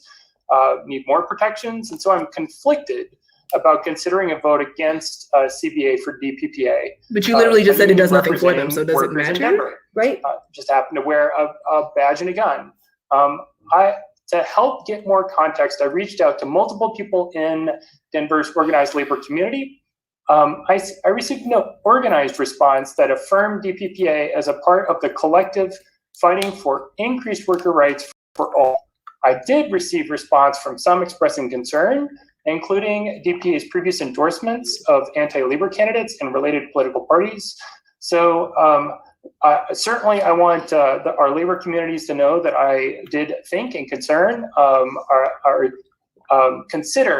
the idea of increased worker protections. And thank you, Madam President. Thank you, Councilmember My head Hines. hurts. Councilwoman Seda-Baca, since we had you already up, is it okay if I go to, okay, all right, great. Councilmember Sawyer. Oh, damn it. Did she process to shut Candy up? They were like, you went too many times, you spoken looked into this a lot. And, even pulled the 2008 contract because I think that's, the most, historically equivalent in terms of time frame, right, and financial kind of stresses that are very similar to what we're looking at right now. I really wanted to see kind of what the agreement looked like then and what the agreement looks like now, and whether those two things are sort of equivalent. Yeah, and they are. So I think that that's a really good and interesting thing to note, right? That in a previous financial time like 2008, these agreements are very similar, and it should be noted that in that 2008 agreement in 2009, there was an MOU that was signed that changed the agreement around when it became clear that the city was in a continued to be in a financial crisis. So I think that that's just important to note. That said, so you're gonna vote yes, so that's what you're saying. What we're looking at here is a situation where the 2021 police changes would essentially be the equivalent of what our career service employees took in 2020, right? The 8-day furlough, like Councilman Flynn said, and that 12 of us took in 2020, right? So What we're looking at in 2021 would be so that the police would take what the rest of our employees took in 2020. What we don't know, because we haven't seen the budget yet for 2021, is that's your fault. Whether our career service employees y'all don't are hold going your mayor accountable to shit. Take anything else in 2021. Are there going to be more furlough days? Is there going to be a cost of living accrual next year for our employees? We don't know. We haven't seen the budget. It comes out tomorrow. So it is completely inappropriate for you to vote on this. Vote Correct. on something without all of the information in front of us, right? We're asking the same question, Amanda Sawyer. Are asked to do this, and our employees are asked to take furlough days, or are not going to receive cost of living adjustments, then it's not fair that we're going to approve something tonight for those officers in 2022 that the rest of our employees aren't getting. We are not dealing with a full deck of cards here. We don't have all of the information in front of us, and that's not okay. So frankly, I think that we should delay this a week until we have the budget in front of us so that we have all of the information in front of us. I don't know why it is that we are being asked to do this tonight when we haven't seen the budget yet. It's my opinion that we should push this back a week. I'll wait to hear what my other council members think of that plan. But if we aren't going to do that, then I think I'm going to have to be a no vote because I can't make a decision without all of the information in front of me. So what information did someone give you? Thank you, Councilwoman. So she might be a no vote. I'll take it. I'll take it. Okay. Thank you, Madam If President. you're keeping score, that's a potential no for Sawyer. And we didn't see that coming. That brings us up to 6. Of the agreement and understand the rationales. I can't vote for this particular agreement tonight. Whether Councilwoman Sawyer intends to delay it or not, I'll still be a no on it later on. I don't see it being very realistic or equitable for us to have a proposal in front of us to save $5 million in 1 year and then be on the hook for $9 million the following year. This would be too difficult an issue to also explain, even to my own staff who are taking furloughs that officers aren't this year. And that was what I was going to say about RTD. Chantel Lewis right now, the reason she's not here being snarky with us is because she is going to have to do layoffs and just got the package tonight. Thank you, she's devastated. Councilman Castaway. Think about how tiny the RTD budget Madam is. President. They're doing as layoffs, I've said but the police before, won't. there are many fine men and women in the Denver Police Department. They work hard every day to keep our community safe. Right there. They deserve to be Yep, paid that's well. bootlicking. Just as there are many fine women and men working for Parks and Rec, our Department of Transportation and Infrastructure, Department of Finance, Community Planning, good people on both sides, etc., who also work hard every day to deliver You know who else a works great hard every city day? for people to enjoy. Unhomed and they people. also deserve to be paid well. This is a paying into once taxes that they in a reap century, we hope, point in They time. let a guy out. I as watched we him look get off arrested on into the Thursday. They future, let him it's a out later pipe that dream night to and gave him think a that check revenue will for his trailer, $21, miraculously to try to jump back to pre-pandemic proportions cash where the money check is because he has flowing no and we can checking be account would have assured cost we $7. can That's the very properly bank that honor issued our it. workforce with the salary increases they need and deserve. To assure DPD a raise without the same assurance being given all city treat people like employees is shit. simply not fair. I would be far more inclined to look at a contract that says DPD salaries are increased as soon as our career service employees get the same benefit. Oh, yeah? Instead of relying on he know a where we at? letter from the He knows PPA, where which we're I do at? appreciate. Okay. That they will come back to the table if budget tightness requires. I believe more appropriate would be a letter from the city assuring the PPA that we will come back to the table when budget allows.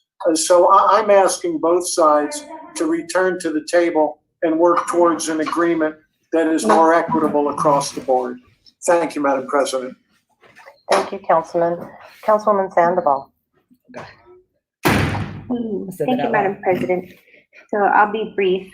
To my colleague's point, to Councilman Cashman, well put. Thank you for saying that. I agree that everybody in the city plays a very important role. And to my colleague, Councilman Torres, it I do not see a future that's bright. And given that we are going into the winter and we do not know what the impact of this pandemic will look like in our future, it's hard for me to sit here and say approve a contract that would make whole $9 million in year 2020. And also, I just do not feel comfortable with the fact that, although to my colleague Kevin Flynn, I agree that we have to take a responsibility. It's like everybody knows a doctor. I also feel Look around some educated motherfuckers. The negotiator has been doing this for the city and county of Denver for a long time, and city council has never been left out from the process. And this is the year that they chose to leave it. Yeah, same. And I feel that we have to approve this. I'm married up, contract in good faith, and I cannot approve this contract in good faith. That's what it's all about. That's right. All the men and women in uniform, especially in the police department, who have been really helping the communities who've been impacted along South Federal and North Federal with the multiple shootings that have happened in our communities this summer. I wish we were not put in this position, but we are, and so therefore I will not be supporting this contract either. Thank you, Madam President. Thank you, Councilwoman. Thank you. Thank you, Sandoval. I can't. Thank you, Madam President. I'll just say that I really respect because she refuses to address root causes brought up on both sides of this issue. I'll echo what Councilwoman Sandoval just said and say I wish that we were not in this position right here. I think that everybody's brought up. Yeah, I mean, y'all get paid for this. Right? You know what I'm saying? We over here trying to make sure y'all know what the fuck you do. About what policing should look like in our city and across our nation, and that complicates things. On top of that, we, as Councilwoman Sawyer mentioned, haven't seen the budget for 2021 yet, and things are not good. And so I won't get too deep into it other than to say that it is based on the information that I have. I believe that if we turn this back, financially, this will likely get worse for the city. Those cuts will have to come from somewhere else. Our career service employees do not have the right to bargain and sit at a table like this. And there is a high likelihood that that extra money that we will have to come up with, if this goes to arbitration and comes back worse and doesn't save that $5 million, will be on the backs of extra furlough days for those very employees who don't have the right to bargain. It is not a perfect situation, or one that I think any of us want to be in, where we're weighing unknowns of the future and knowns of really hard budget times. But it is my belief, based on what I have seen, that turning this back will lead to further cuts, which will further impact furlough days for the rest of the employees in the city. And for that reason, I will be supporting this, and I sincerely hope wait, what? It does not go through, as it looks like it may not, that everyone worked really hard. Did anybody follow sure that line of logic at all? That I was wrong, and that in fact we don't end up in a worse financial position for our career service employees by turning this back. Thank you, Madam President. What? Thank you, Councilman. Councilwoman Black. Thank you, Madam President. Somebody help me make it make sense. To all my help me make it make sense. Very thoughtful remarks. And I'd also like to thank all of the hundreds of community members that I have heard from. People who I'm Kerrie. I don't know if you're have a lot of different opinions, ranging from abolish the police to please give us more police. And I've really tried to listen to everyone's feedback. Would you like to see? I agree with really everything that my fellow council members have said here tonight. It's unfortunate the way this played out this year. I share your same concerns about other city employees and furlough days. I hate him so much. So sorry. But for practical reasons that Councilman Clark just brought up and that Councilman Flynn mentioned earlier, I'm concerned that we could be in a worse budgetary situation if we don't approve this and it does go to arbitration. So I will be supporting it.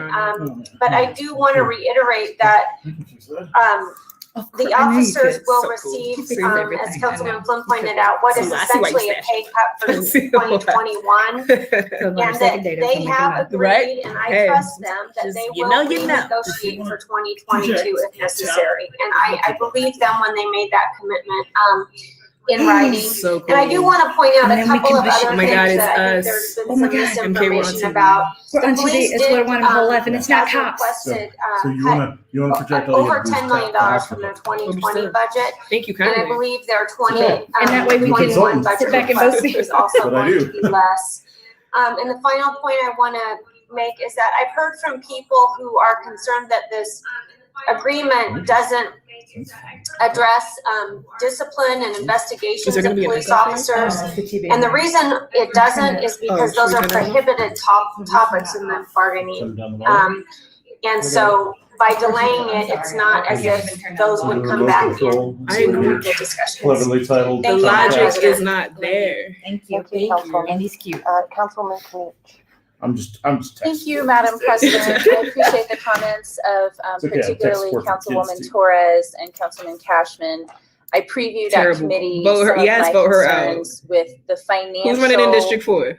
Who's taking Black seat? Come on now. Just saying, I hope I described this less about a philosophical position about police and more and your So budgeting you're married approach. to Candy? I am. One thing that I've heard That's my both boo from thing. folks testifying in public comment tonight and from some sensing a colleagues trend who are in planning to the vote bingo. for it. So Yeah, are folks you? on both sides of the What's that issue trend? that What's I that do just want to She disagree says with. Candy a lot. This contract doesn't They like to kick her like a football, and it feels like Monday Night Football in here sometimes. They didn't even let her speak yet. They were like, "Oh, you talk too much on Wednesday." Overall department. The only I was so single mad. line item it actually Damn, freezes in is retiree health. It's amazing they That's stay paid in married. lumps. All right, okay. Everything else is I love about you, this is Cody. what an individual officer is owed for their uniform upkeep or not, for their pay or not, their vacation or not. And that's the fun part about so, this is multiple obviously people can personnel plug is into a the hockey significant pucks at portion once. of the And one person department's can project to one budget, side and one but person can it project is to the other. nothing in That's this brilliant. guarantees how many officers will be in patrol Oh my division God. Next time or we're in going to bring traffic like the whole division or Black in Artist any Collective division. that So Joy's part I of. will Yeah, just say we'll get that the whole I setup don't going. think with that. it serves us Get well up room and see to how she's describe this as a false choice Your, between taking Your funding lure on the Pokestop from expired. police and then having Oh, it somebody if put a lure it on were one of the to Pokestops around be here. I was like, oh, it required must be per in the right officer place. in a bargaining I session love you. Yeah, that's in how an you know. arbitration decision, that then those dollars would have to get made up by career service employees. That's simply Oh, not I was the confused case. about the We purple as a hair. city I was like, could wait. take Okay. that from administrative overhead in the safety department. So Sawyer We did as a speak city could and reduce personnel. wants to We could, delay as it. Doesn't want to retirements vote on happen, it we this could week not until they replace are able those to folks. see There are the budget numerous ways from the that mayor we that's could supposed to be make up presented tomorrow. any cost But risk even then, it's to still a shitty deal. us So I'm not really. if arbitration didn't go well within the Department of Safety budget. And in fact, I would suggest it would be our obligation morally to do so. So I just, so for those who think if we don't approve, there are those who might want us never to approve a PPA contract. You might think, oh, if you don't approve we the want you to contract, abolish the somehow police. that's defunding police. That's not how it works. This is simply what individuals Tell me are how it owed. works. If this were a better contract, I would be advancing it. And then we would have a separate conversation about how many officers and how much administration and how much budget goes to the department, right? This does not determine those numbers. And I know it's kind of complicated. So I have a lot of empathy for constituents trying to understand You the guys are difference between complicating this contract, but this contract doesn't give very any fucking dollar simple. amount to DPD. So I want to be clear that I'm not going to vote no tonight because I think somehow by voting no, I'm going to keep dollars out of the department. That's not what this is. This is about saying, I believe we need to try again for a better deal that has less risk in the later year. So I am, the administration made its prioritization on cuts in 2021. I believe we need to prioritize higher the risk in 2022, right? Maybe we still have some priority on 2021, but they put no prioritization on 2022, 100%. right? So we just disagree Wasting everybody's about time. which budget year to prioritize the most. And so that is the reason I'll be voting no tonight. And I believe that we can mitigate our risks. I'm not clear by going back to the table and trying again to find some common ground that balances the risk of 2021 better with the risks of 2022. And number two, right? If we fail at that and we have an I do wonder how many people are going to abstain concerning, we can mitigate the risk to other departments by ensuring these cuts occur within. Spoken like someone that doesn't understand their insurance contract. In my opinion, to mitigate the risks. There are risks, and I acknowledge them. And for that reason, again, I share my respect with those who analyzed the same situation and came out slightly differently. A ridiculous amount. For me, I can't support this tonight, and I'll be a no vote. Ridiculous amounts of brown lives and house Thank lives. you, Councilwoman. What about that risk? Councilwoman Ortega. Are we considering that risk? Did you want to get up into the queue? Yo. Thank you. It's very clear the votes are not here for this I think to bingo move forward, is so I down, won't across, or belabor diagonal. my comments, Pretty much, but, yeah. Is there I just diagonal think on this? that Oh, there's no it is diagonal. important There's not that five rows, right? I messed up the math. if we are talking I was about just angry. You could. significantly please run. impacting this budget, that we It'll need be to have better a than plan. whatever we have right now. And we don't have a plan. Many Unless of you're a us are district involved now, in this you're gonna have to go up conversation against with some Dr. hot Robert smoke right Davis and many other players from our community that are working to ensure that we do have a plan that looks at how we do policing differently. Didn't Ortega And, speak twice? How come she got to Councilman speak? Cashman and I and Councilwoman Is Candy the Sedibaka only are person in the actual on room? the crime prevention I was like, there appears to be CPCC, only Crime one person Prevention in and the council. Control Commission, Did I miss hate anyone? acronym. She's the only one who matters. Anyway, we're involved in looking at how we do things differently with our judicial system, with our jail system, with discipline issues, lots of different things. Thank you. And it's Candy's in terms idea. of the plan, Not gonna lie. that will guide how we move forward. And I think it's critical to just, ensure that we've got that in place. Secondly, I want to say that we, city council members, had 3 different occasions that I participated in. I believe there was a 4th where we talked about this particular contract at mayor council in executive session. And we had a chance to move it forward sooner if we felt like we didn't like it. And the decision was you send it to the floor. Is that actually how it works, Debbie Ortega? Is that letting it fail in actually? They were looking for How clear that direction shit from works. us to Lies. say, Lies and yes deceit. or no, and we're sort of all over the map. And so that's why we're here tonight, dealing with this, where it's going to go down on the floor, further delaying the time frame in which we'll have the It was details actually of Cashman what then gets folded into the 2021 budget. at the meeting where I they believe they're good discussed for their this, word and they in the put it safety in committee writing. meeting. They would come back Was and it last Wednesday or negotiate the just Wednesday like before? I think it was 2 weeks ago. firefighters are doing It's now. like every Wednesday. Even though their contract was They used expired till the process end to of shut next her down year, on the they're reg. gonna This was the negotiate one from this soon. And I past believe Wednesday. that The one before PTA that. And there was 2 will do corrections the in same one. thing. The second So correction was he I told her that believe she we had should asked move too it many forward. questions. And there are literally no to be guarantees quiet. It literally happened again of what that outcome is going to be. Yeah. Which is why we were the ones asking them to put everything on the table that was asked of them. We didn't put anything new on the table from the city's side. And they agreed to all those things that Why are you lying we to the asked them people? to give up.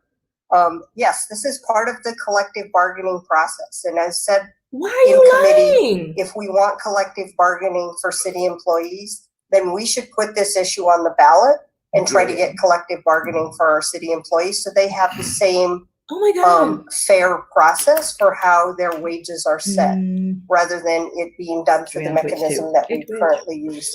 So I'll be supporting this moving forward tonight, although it looks like the votes are here for it to be sent back to the bargaining table, which will more than likely end up in arbitration. And so then the arbiter decides on one side or the other, the last best deal, and it may or may not be in the city's favor. So this is not in the city's favor. The chips fall on this one.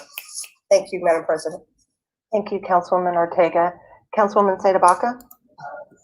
Thank you, Madam President, and thank you to all of my colleagues for clarifying and almost as much as we're doing about the dead Black right people. Statements Benjamin, tonight. I do want to just add to that last comment about arbitration that our charter clearly outlines a process for us to come to a better agreement. If nobody feels like they've gotten the agreement they wanted within the 15 days after the arbitrator provides a decision. And so that is very clear in our charter. And I think something that, if we trust DPD to come back to the table in a year, we should probably also trust that if nobody feels like they're winning after an arbitrator's decision, that we will come up with an even better agreement within those 15 days. And that's it for my comments. Thank you, Madam President. Thank you, Councilwoman. Councilman Herndon. Thank you, Madam President. I will be brief. I appreciate everyone's comments. That's the question. My guy, we need public restrooms. So I will be supporting this.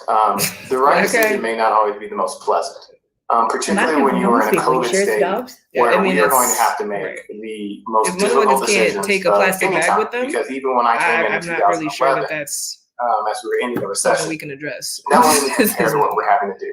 So we're in a position now where we know we have a guaranteed $5 million in savings coming from the PPA for 2021, which is a fair comment to say what is the right way to That's why they call her Candy. But by sending this back to the table, I don't see the way where we as a that is Chris Herndon. Be a stronger financial position. So and it wasn't me asking first. We can have the debate about. Yeah, most people don't know him because he generally doesn't show up to do his job. And he doesn't talk about it. We'll see how the budget lines up. And Councilwoman Sawyer, it's all the first ring. So nice to meet you. As if there wasn't I will do my best. I can't adjust the budget any way we see fit.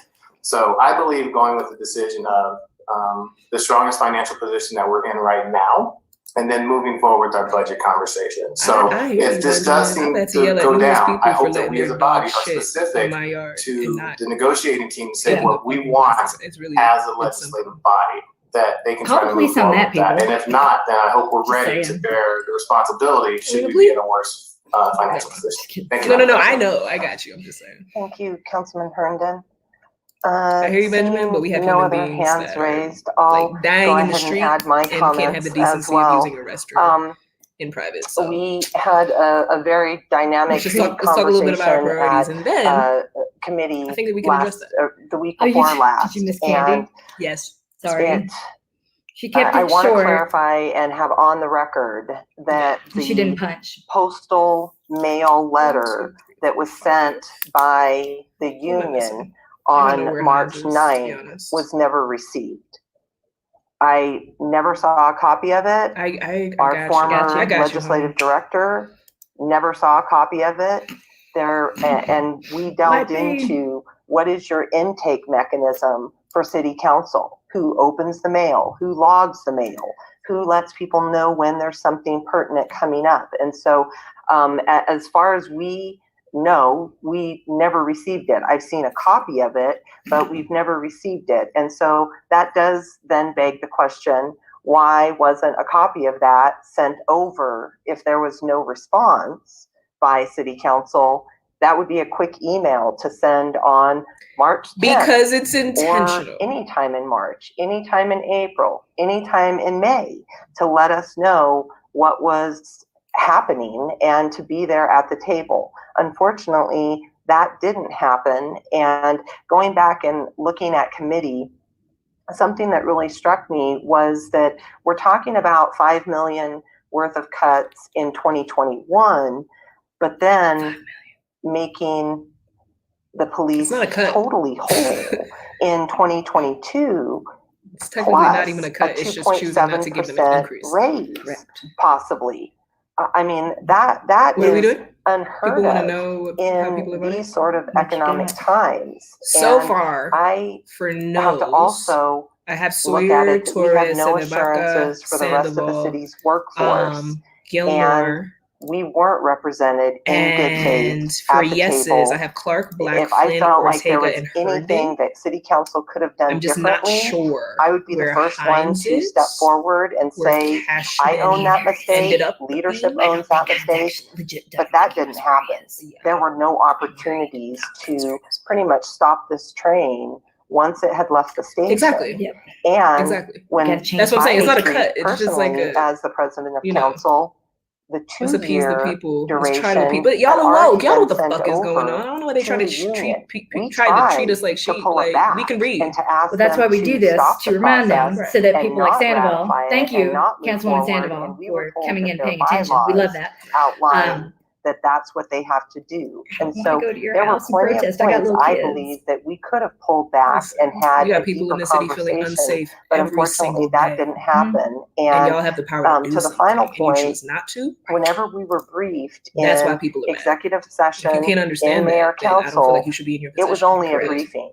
There were never It is what it decision is. points for us beyond, if this isn't going to make it through council, what are the steps? But then I felt like we belabored it as far as we could at committee, and that we were told we couldn't keep it in committee. We couldn't continue doing this work. It had to go to the floor of council for a vote.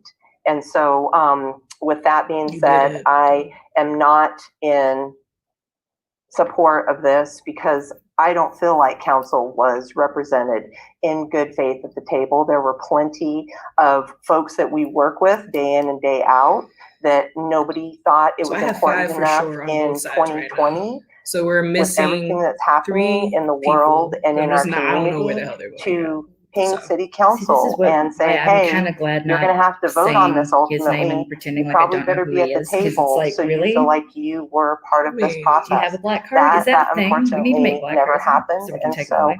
I am but not he's never- supportive of this listen, tonight. that's a whole And nother me having the final comments, It's I want entirely to just go back to you, Councilwoman Sawyer. You had mentioned to hold this over and Don't let delay it crack, Sawyer. 1 Somebody week. meant when they go. We do have budget hearings. Are you wanting to delay it 1 week, or would you be amenable to us going ahead and doing the roll call vote? But any member has the ability to delay it by 1 week with no vote. Thank you. I appreciate you checking, President Gilmore. I wanted to hear the thoughts of the rest of my council members to see kind of where everyone else was at, but it doesn't seem like holding it over a week until we see So the budget technically, would the really change CBA anyone exists so else's that they opinion. can't strike. So I'm happy like to it go ahead and vote exists so tonight. that they are Thanks. not able to All right. strike. I'm Thank not you, sure what would take Councilwoman. place Just if they wanted to actually chose to. check in with you on But that. that's Madam Secretary, roll call on Bill yeah, they need to get 895. gully like they are overseas. Start striking. Tabaka. Wait, what am I saying? No. Clark, Aye. Flynn, Aye. Herndon, Aye. Hines, No, thank you. Cashman, No. Kinich, No. Oh, the shit. This is all the shit. Ortega, Aye. Fam, Sandoval, No. I think we have 7 votes. Sawyer, No. Torres, Holy shit. No. I think we have 8 votes. Black, Aye. Madam President. No. Madam Secretary, please close the voting and announce the results. What just happened? 8 nays, 5 ayes. 8 nays. Council Bill 895. This is what happens has when you failed. apply strategic pressure, my Next family. items up This is are what happens multiple when you apply resolutions. strategic Councilmember fucking Hines has called out for a pressure. vote. We will You take did these this. items in a Yes. block I'm and proud of one you. vote. Councilmember Flynn, will you please put these items on the floor for adoption? Certainly, Madam President. I move that Yes. council resolutions, all series of Yes. 2020, be Fucking adopted in A. a block. 728, Fucking A. 729, Sorry, I'm very 730, Y'all go do it. 731, Fucking excited. 732, 733, 734, Now I 735, kind of want to know what's going on. 741. I do too. I kind of want to go back there. Let me get you set up with this so you can stream it and I'll put it in here on the screen. 853, Y'all did it. 864, 865, 866. I just want to take a quick moment to make sure that you know you did this. Okay, don't let them lie to you and tell you all the bullshit about process. No, you applied strategic pressure because until now they have been the fucking rubber stamp members of council on these of the mayor's agenda. Councilmember Y'all did Hines. this, so I'm proud of you guys. Thank you, Madam President. So this is a bunch of stuff all at the same time, and I'm thank you for being willing to consider them in a block. The reason I believe that they're in a block is that all of these are on-call contracts. Never forget who voted for this. And they total close to $500 million. So Councilman Clark, Councilman Black. And so You can't I see called Chris- out do you want to? these contracts because of You complaining? outreach from District 10 residents. I'm concerned. They're concerned, so I share their concern that that we're earmarking nearly $500 million for contracts less than 24 hours before the executive branch releases the proposed You budget. had it on my mind.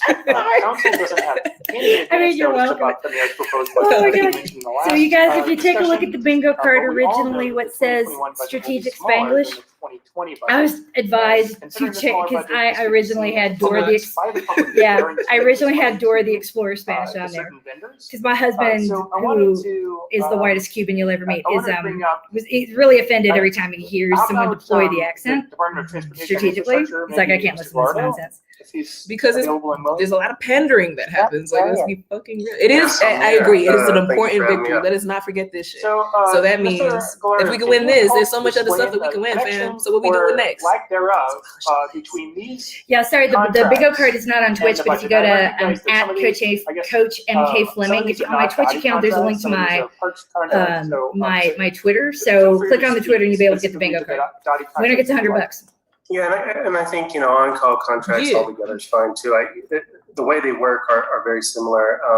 The on-call contract it's putting aside a set of money. Finally, We finally. hold the contractors in Strategic this pressure, amount, babe. but we are not obligated to spend that amount. So you're not approving $25 million here right now. Be happy. This is the budget conversations. Be will still happy take right place now. We next still week. have so much work You're to still do, able but to, if you take this win.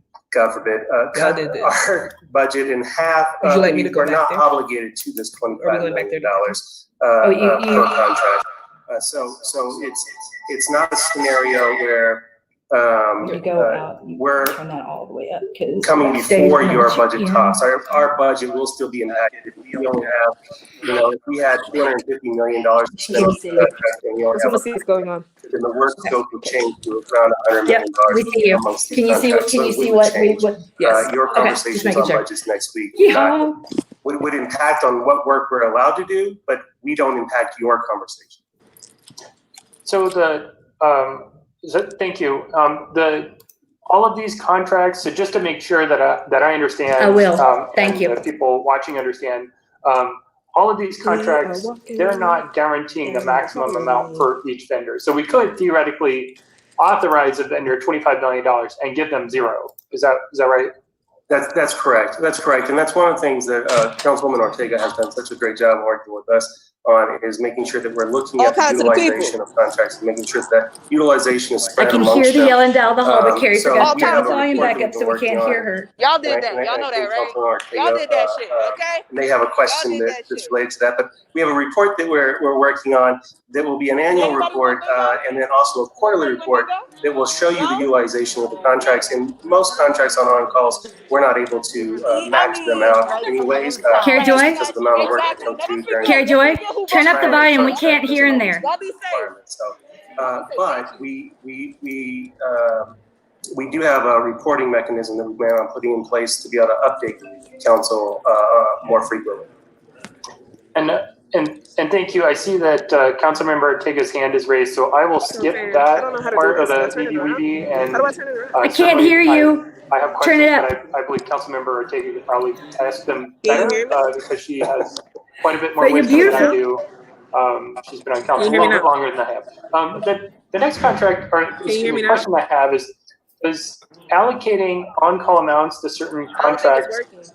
Well, I guess this I can't hear you. might come out Turn it kind of up. loaded. I'm trying. Disenfranchise small businesses. Well, tell I mean, me. after all, not many small businesses can support a contract where they might get $25 million. I can't hear you. $0 million, and yet they must be ready to go to work on Denver's call. Yes, and we recognize that. And again, I give kudos to Councilwoman Ortega for pointing this out, is breaking these contracts up.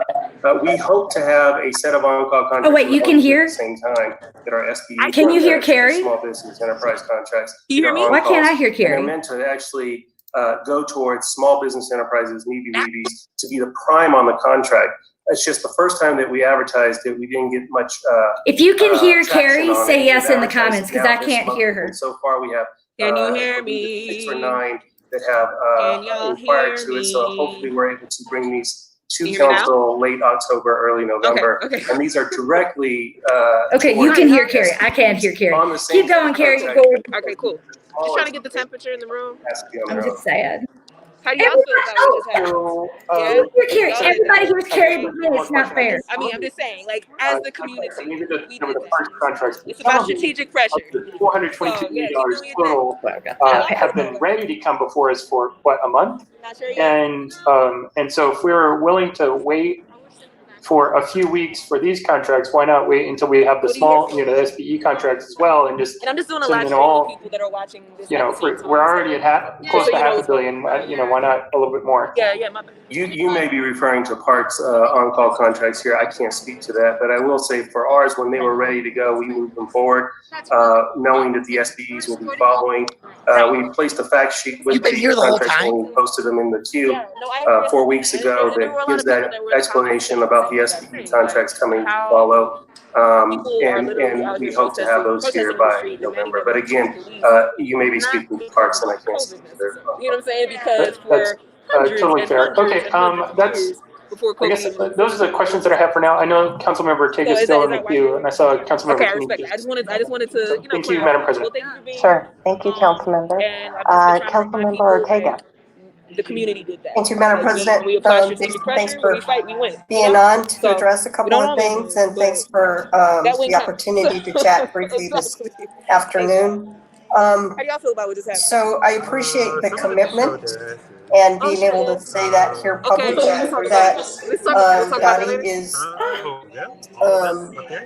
committing to provide these quarterly reports to us on utilization, and for utilization isn't just about. I can hear Kerrie Joy on my iPad that are being used. It's about looking at the data on which contractors have a really cozy relationship with which city agencies, where we tend to utilize the same ones over and over and over. And a lot of people go through this process, they get excited, the council finally, approves their contract, and some of them never get utilized, and we never get to see that data. So we've been asking for the ability to look at that, and the fact that you're committing to that, and you're nodding your head. Yes, I will say it again. We are committed to a quarterly report. We will also do an annual report that is more inclusive with everything, so you have the big picture at the end of the year.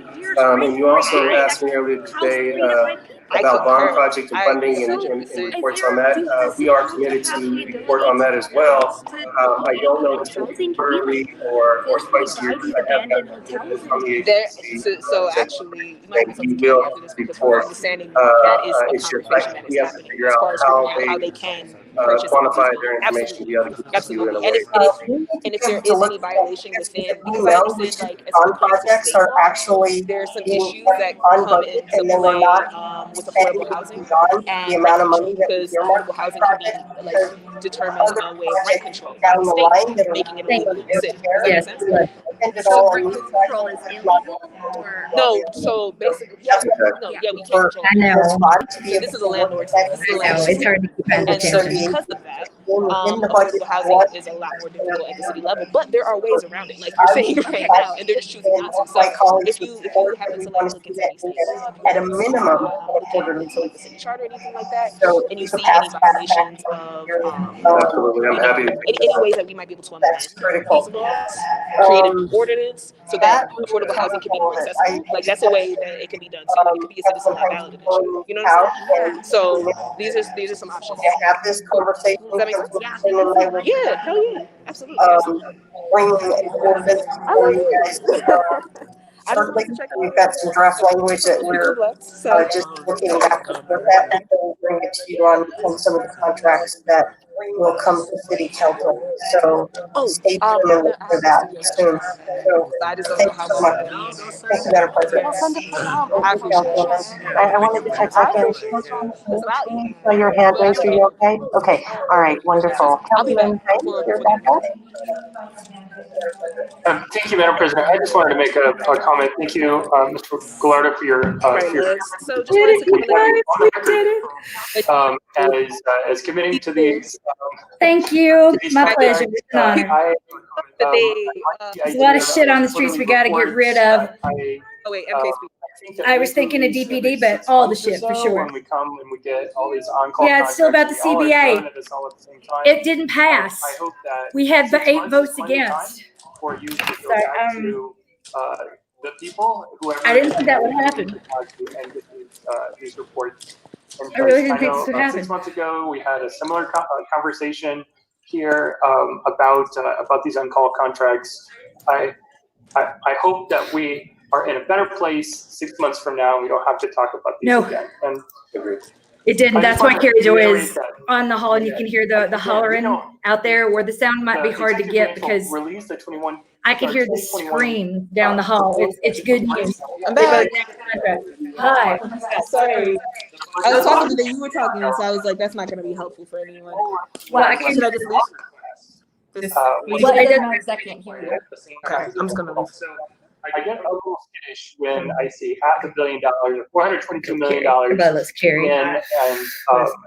and it just happens right before the budget drops. So everybody's clearly losing their shit. I heard that. Yeah, no, people are really excited, but also, you know, I was talking to some people and they were just like, but we also see through their bullshit, right? Like you voted it down because you're like, oh, budgets, and you know, we're in the middle of COVID and there's a lack of resources.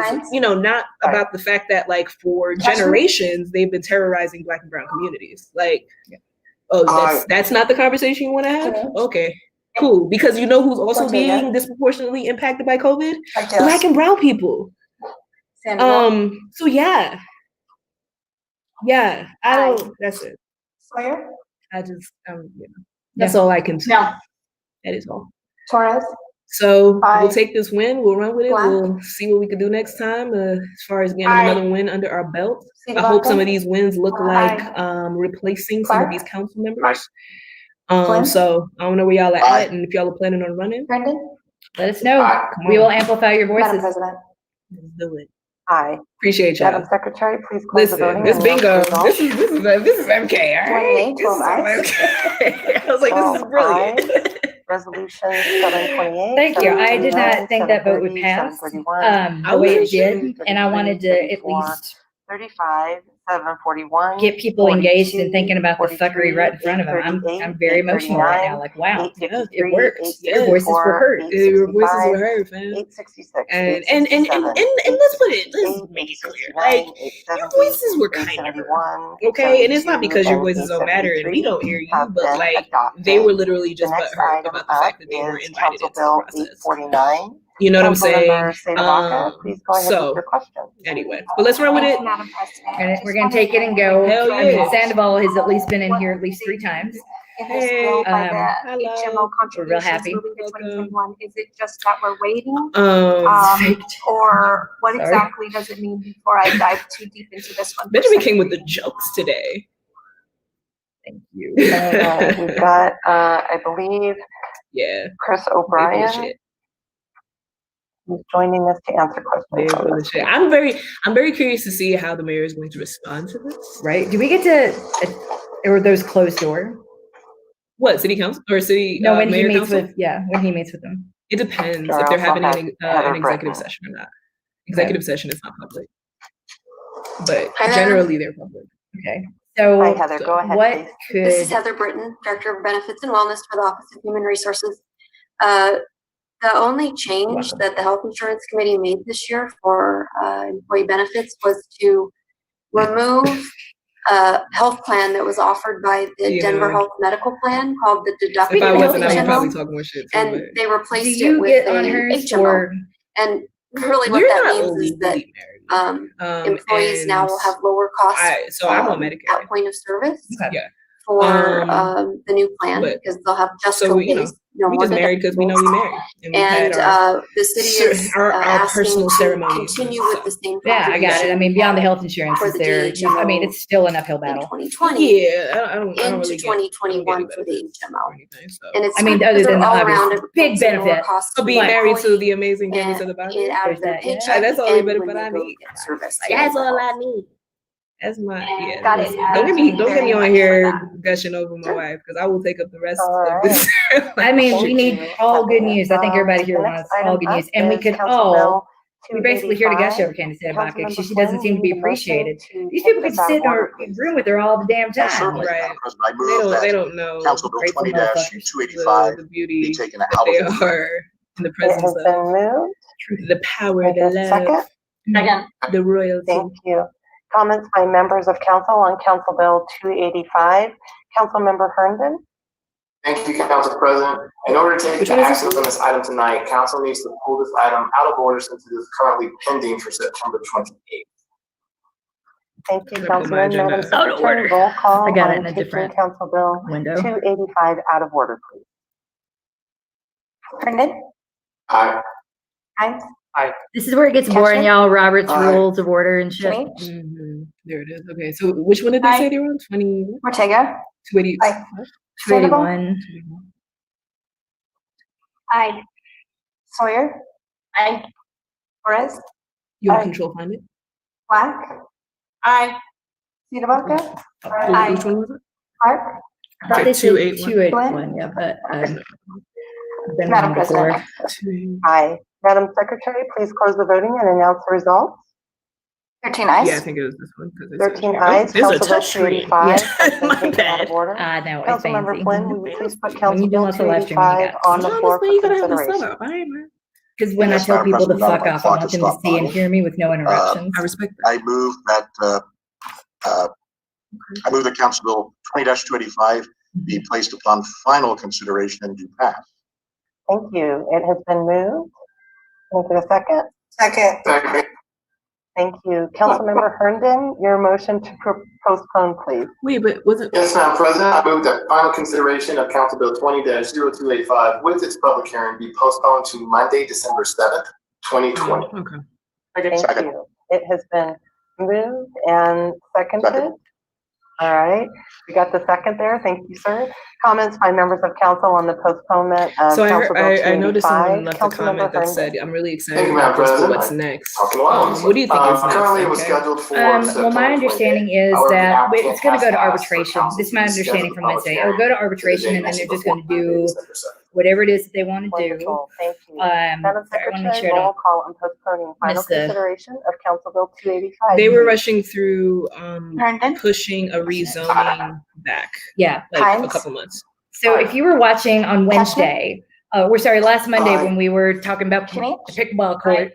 Ortega? So what they're voting on is Aye. postponing basically everything. Sandoval? They're voting to vote Aye. later and Sawyer? do more information Aye. gathering and shit. Torres? Not that I know of. If somebody Wednesday need to tell me, but I mean, well, from my understanding, Aye. I don't know Sorry. what they're going to choose Black? to do because they still Aye. have time before an Cedarbaca? arbitration is Aye. like necessary. Clark? And so yeah, for sure. Flynn?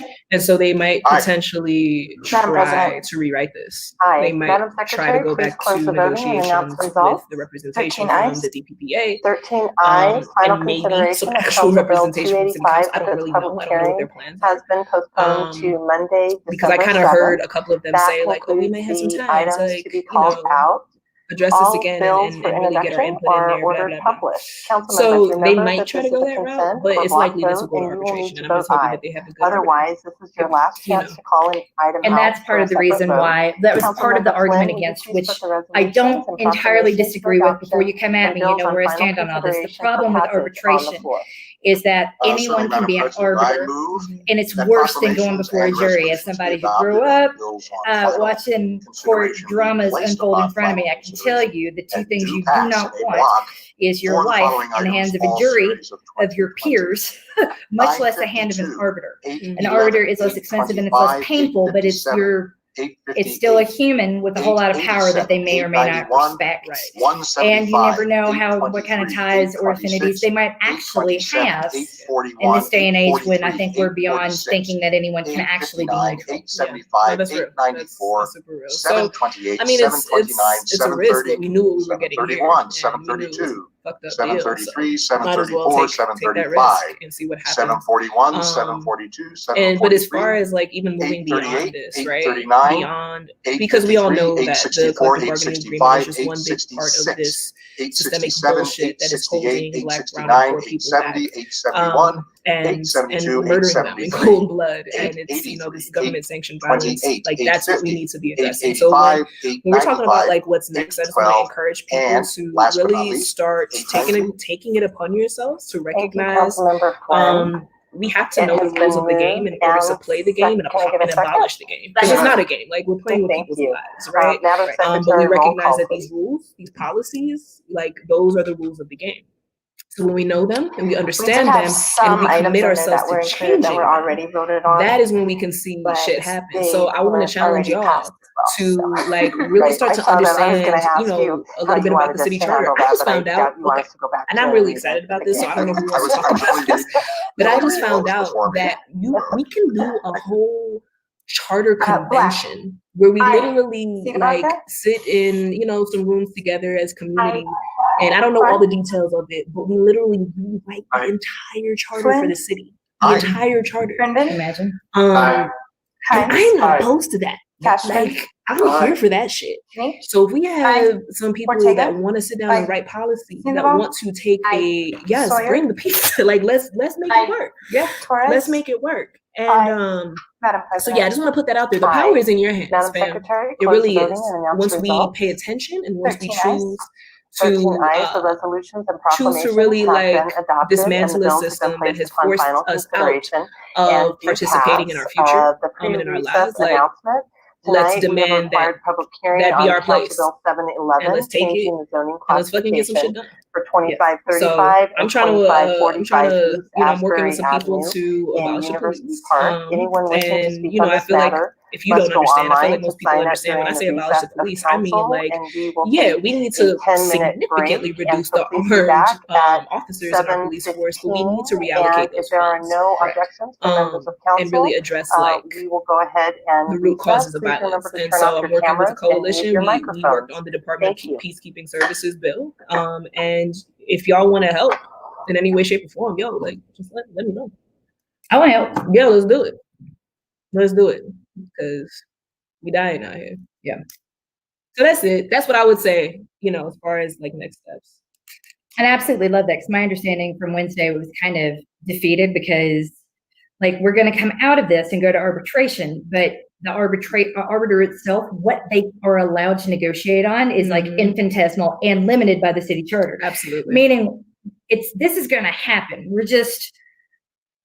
They're just like she said, they're just pissed that they were so not even pretending to let city council put a rubber stamp on it. They just did it and passed it over and demanded a response before the budget came out, which then they would have to then answer to their constituents for and saying, F you, DPD, how dare you put this in our position? You understand the political game. It was about them looking bad, not about doing good. Yes.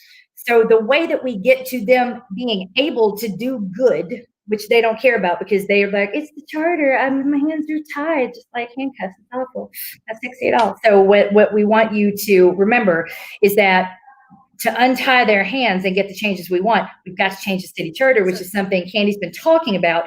And it feels so far removed that we don't see it. And now that we're talking about the contract negotiations, it's been the first time to really introduce it to people in a way that feels tangible and understandable and get you pissed about that next step, because city council doesn't have as much power as you think they do, and the DA has more power than you think she does. Preach, MK. Fuck you, Beth McCann. Yeah.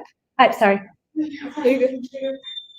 Yeah, no, preach MK. That's real. That's real. I want the Peace Force too, Dr. Cox. I really do. And I feel like it's, I mean, you know, I remember seeing Mayor Michael Hancock say, you know, we're not going to be abolishing the police while I'm mayor.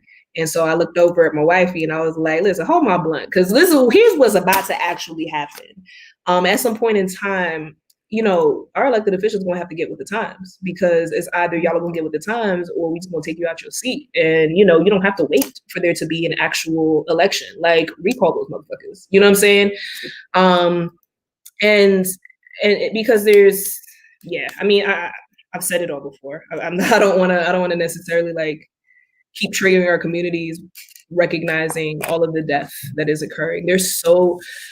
I was talking to a friend of mine earlier, who's a social worker, and I'm working with her on a project, and she was just like, "There's so many people in crises right now, so many people hurting right now, so many people," and I'm just, and meanwhile, like someone said earlier, like we have city council members that are literally just getting paid to waste time, getting paid to talk in circles, and I'm just like, when the fuck are we gonna get to the point and address these issues? So.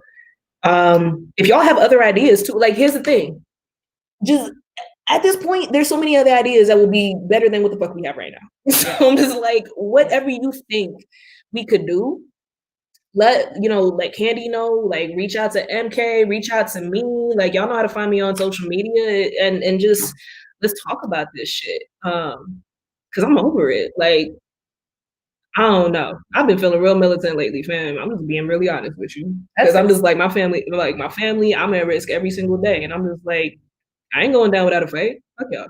Did you see what happened over the weekend? I mean, I don't want to trigger you. I mean, I know. It was a lot. The racists who came out in full force to the youth rally.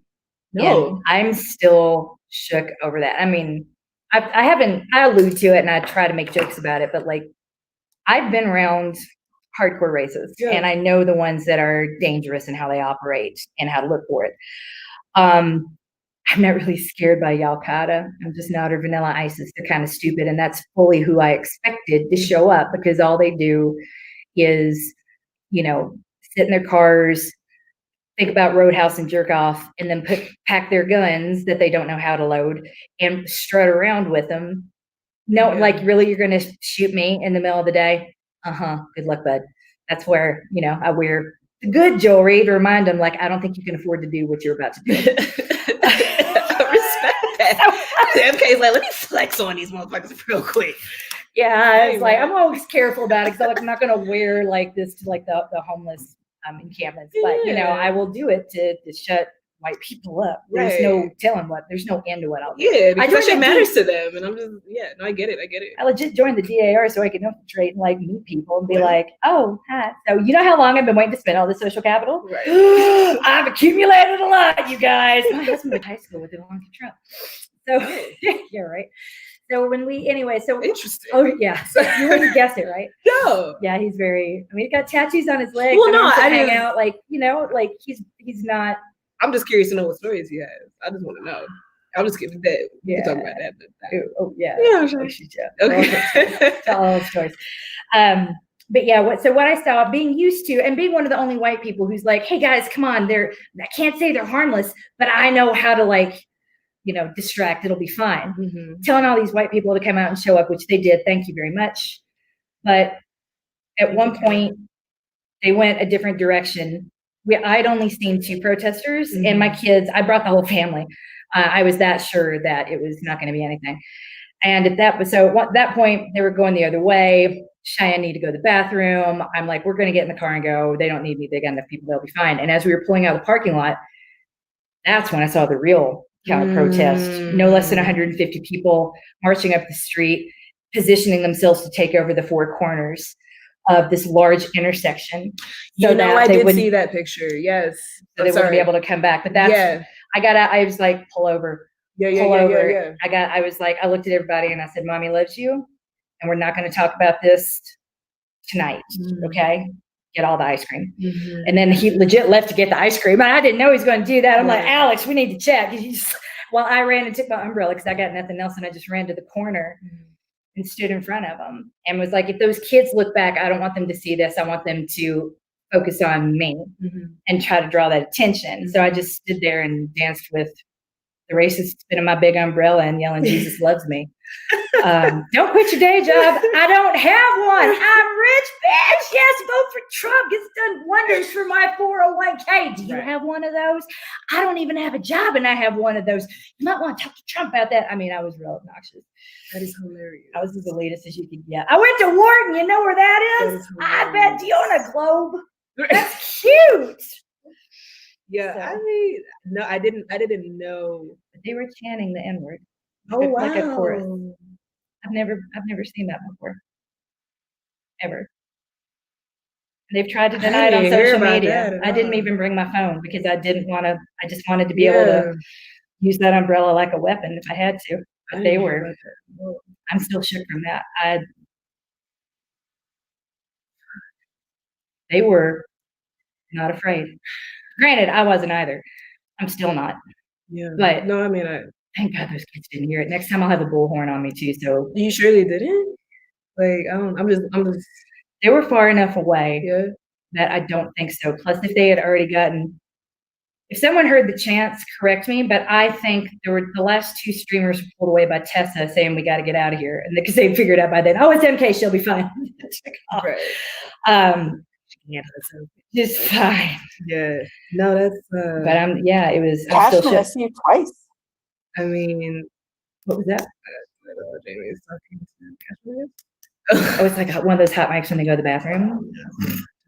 Oh, I mean, I work with kids. I work with the youth of this city, and most of what I do is for them. You know what I'm saying? Because we have these conversations. I hear their stories, and we talk about like what's going on in our worlds and how much trauma they have to hold, and never be given the opportunity to like sift through any of it. You know what I'm saying? It's at any point in time that they try to express it, especially if they are a part of a marginalized community, for Black, brown, queer, whatever, like they're a lot of times welcome back. They're criminalized. We have one like public if they're hearing in school tonight. And speakers should begin their remarks by telling council their names and they could get a ticket that follows them for the rest of their fucking life for just trying to explain like, listen, I'm tired. I was working last night because like my mom got laid off, like that, whatever the case might be. And you know what? And even like during this quarantine and during COVID-19, anytime that I've ever like left my house and gone to the store or gone to get some food, I see my kids, like I see my students everywhere, and they are the ones holding this fucking city down while they are wasting our time and our taxes. It's our kids. It's Black and brown young people. If I challenge you to go to any fucking store in this city, like any Walmart, any grocery store, any fast food joint, like it is Black and brown kids holding this fucking city down right now. And they are the reason that I do everything that I do every day. Like clearly fighting for myself too, but like, they are denied every opportunity to participate in their government, to participate in their lives, to participate in their future. And so I'm just, when you say that, like, and you say that they were out there fucking chanting the N-word while we have our students walking down the street, marching for Black lives, like, I am, the required public hearing for Council Bill 20-0711 because they are may we please have the staff report? Yeah. I'm glad I wasn't there for that shit because I've been on. Good evening, Council President Gilmore, members of Council, Jason Morrison with Community Planning and Development. I don't know, man. The rezoning in front of you this evening is 2535, 2545 East Asbury Avenue. Most of us brought our children, including Shanika Carter, who was back in the organizing. She brought her 8-year-old son, 7-year-old son, Lincoln. And last night, and this morning, Cheyenne, the only person who might actually look any more than we're in Council District 6. It was like, is Lincoln okay, mommy?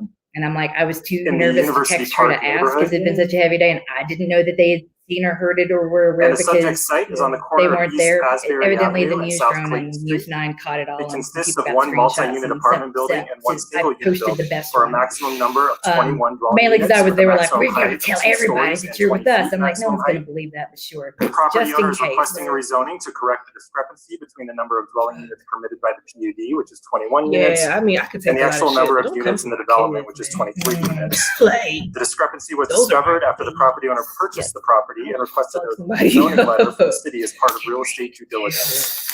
The letter Mobilizing indicated the that the existing moms improvements on the property were not in on all conformance fronts. with the zoning established by PUD 278, Gonna be I pushing didn't and that all a the- rezoning would be needed to correct this sorry. non-compliance No, issue. no. You're good. This is the reality. Like this is. As I This is said, what's the current happening every zoning is a single former day. Chapter 59 PUD, and that's PUD I just didn't. I didn't even know 278. that that was a possibility. The site is adjacent to that they zoning were of like dealing with from BSUD to some. the You know, I just northeast didn't know and if it adjacent happened. to Well, the good news is I UTUC to don't the think the south. students are dealing with I that just- on the reg. I to the think these west. people, I don't think there are that many people. Most of them were out Digging a little deeper into of the PUD area because 278, we were checking the PUD license 278 is a plates we former were going Chapter out to. 59 custom Y'all ain't the zone only ones district that can that take allows for pictures, you one dummies. multi-unit Yay! building and one Got them single on the unit side and the back of our fancy for a maximum car. number of 21 units with a So with maximum height that, of 2 stories we and got 20 feet we got clear maximum shots of height. everyone who was tailing us, Within the and there were PUD, several, and maximum clear building shots of coverage, everyone who including approached the back garages, of the vehicle to accessory get a picture, structures, and there were several. can't exceed 24%. Again, people were just Front, really dumb. rear, and side setbacks are specified We're within gonna the find them all PUD, and and send them permitted dinner. encroachments into the maximum setbacks And that's must how we're gonna conform start to pushing those back. allowed in the former Dinner Chapter delivery 59 starts tomorrow. R3 zone district. Lock your And that's a windows. multi-unit dwelling, high-density zone district. Hey. Oh, my bad. The site is currently occupied by multi-unit residential. Yay! I know, right? Surrounding uses include multi-unit residential, single-unit residential. We're still live, just so you know. We're still live, just so you know. And here's a bird's eye view of the subject property. All Looking right. north, Hey, you see fam, the- I love we- y'all. You see East Asbury I Avenue can to the I bottom can of the pause property, it. and South Clayton Street just to the right of the property.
All right, so that might be all. Sorry for the celebrity appearance, but I had to have a moment to on myself because I mean you've done the same thing. Like I want candy, and I'm not sharing. So the thing to remember as we continue to push this forward is that we cannot afford to tap out. Unfortunately, I made it really hard to stay involved in all that boring nonsense because the boring nonsense is when your neighborhoods are gentrified and changed in ways that are racist without us paying attention. I'm going to be talking about that goddamn pickleball court into Kingdom Come and about how it is not a shared community space for the existing community, but rather for the one they would like to bring to the area so businesses will come in.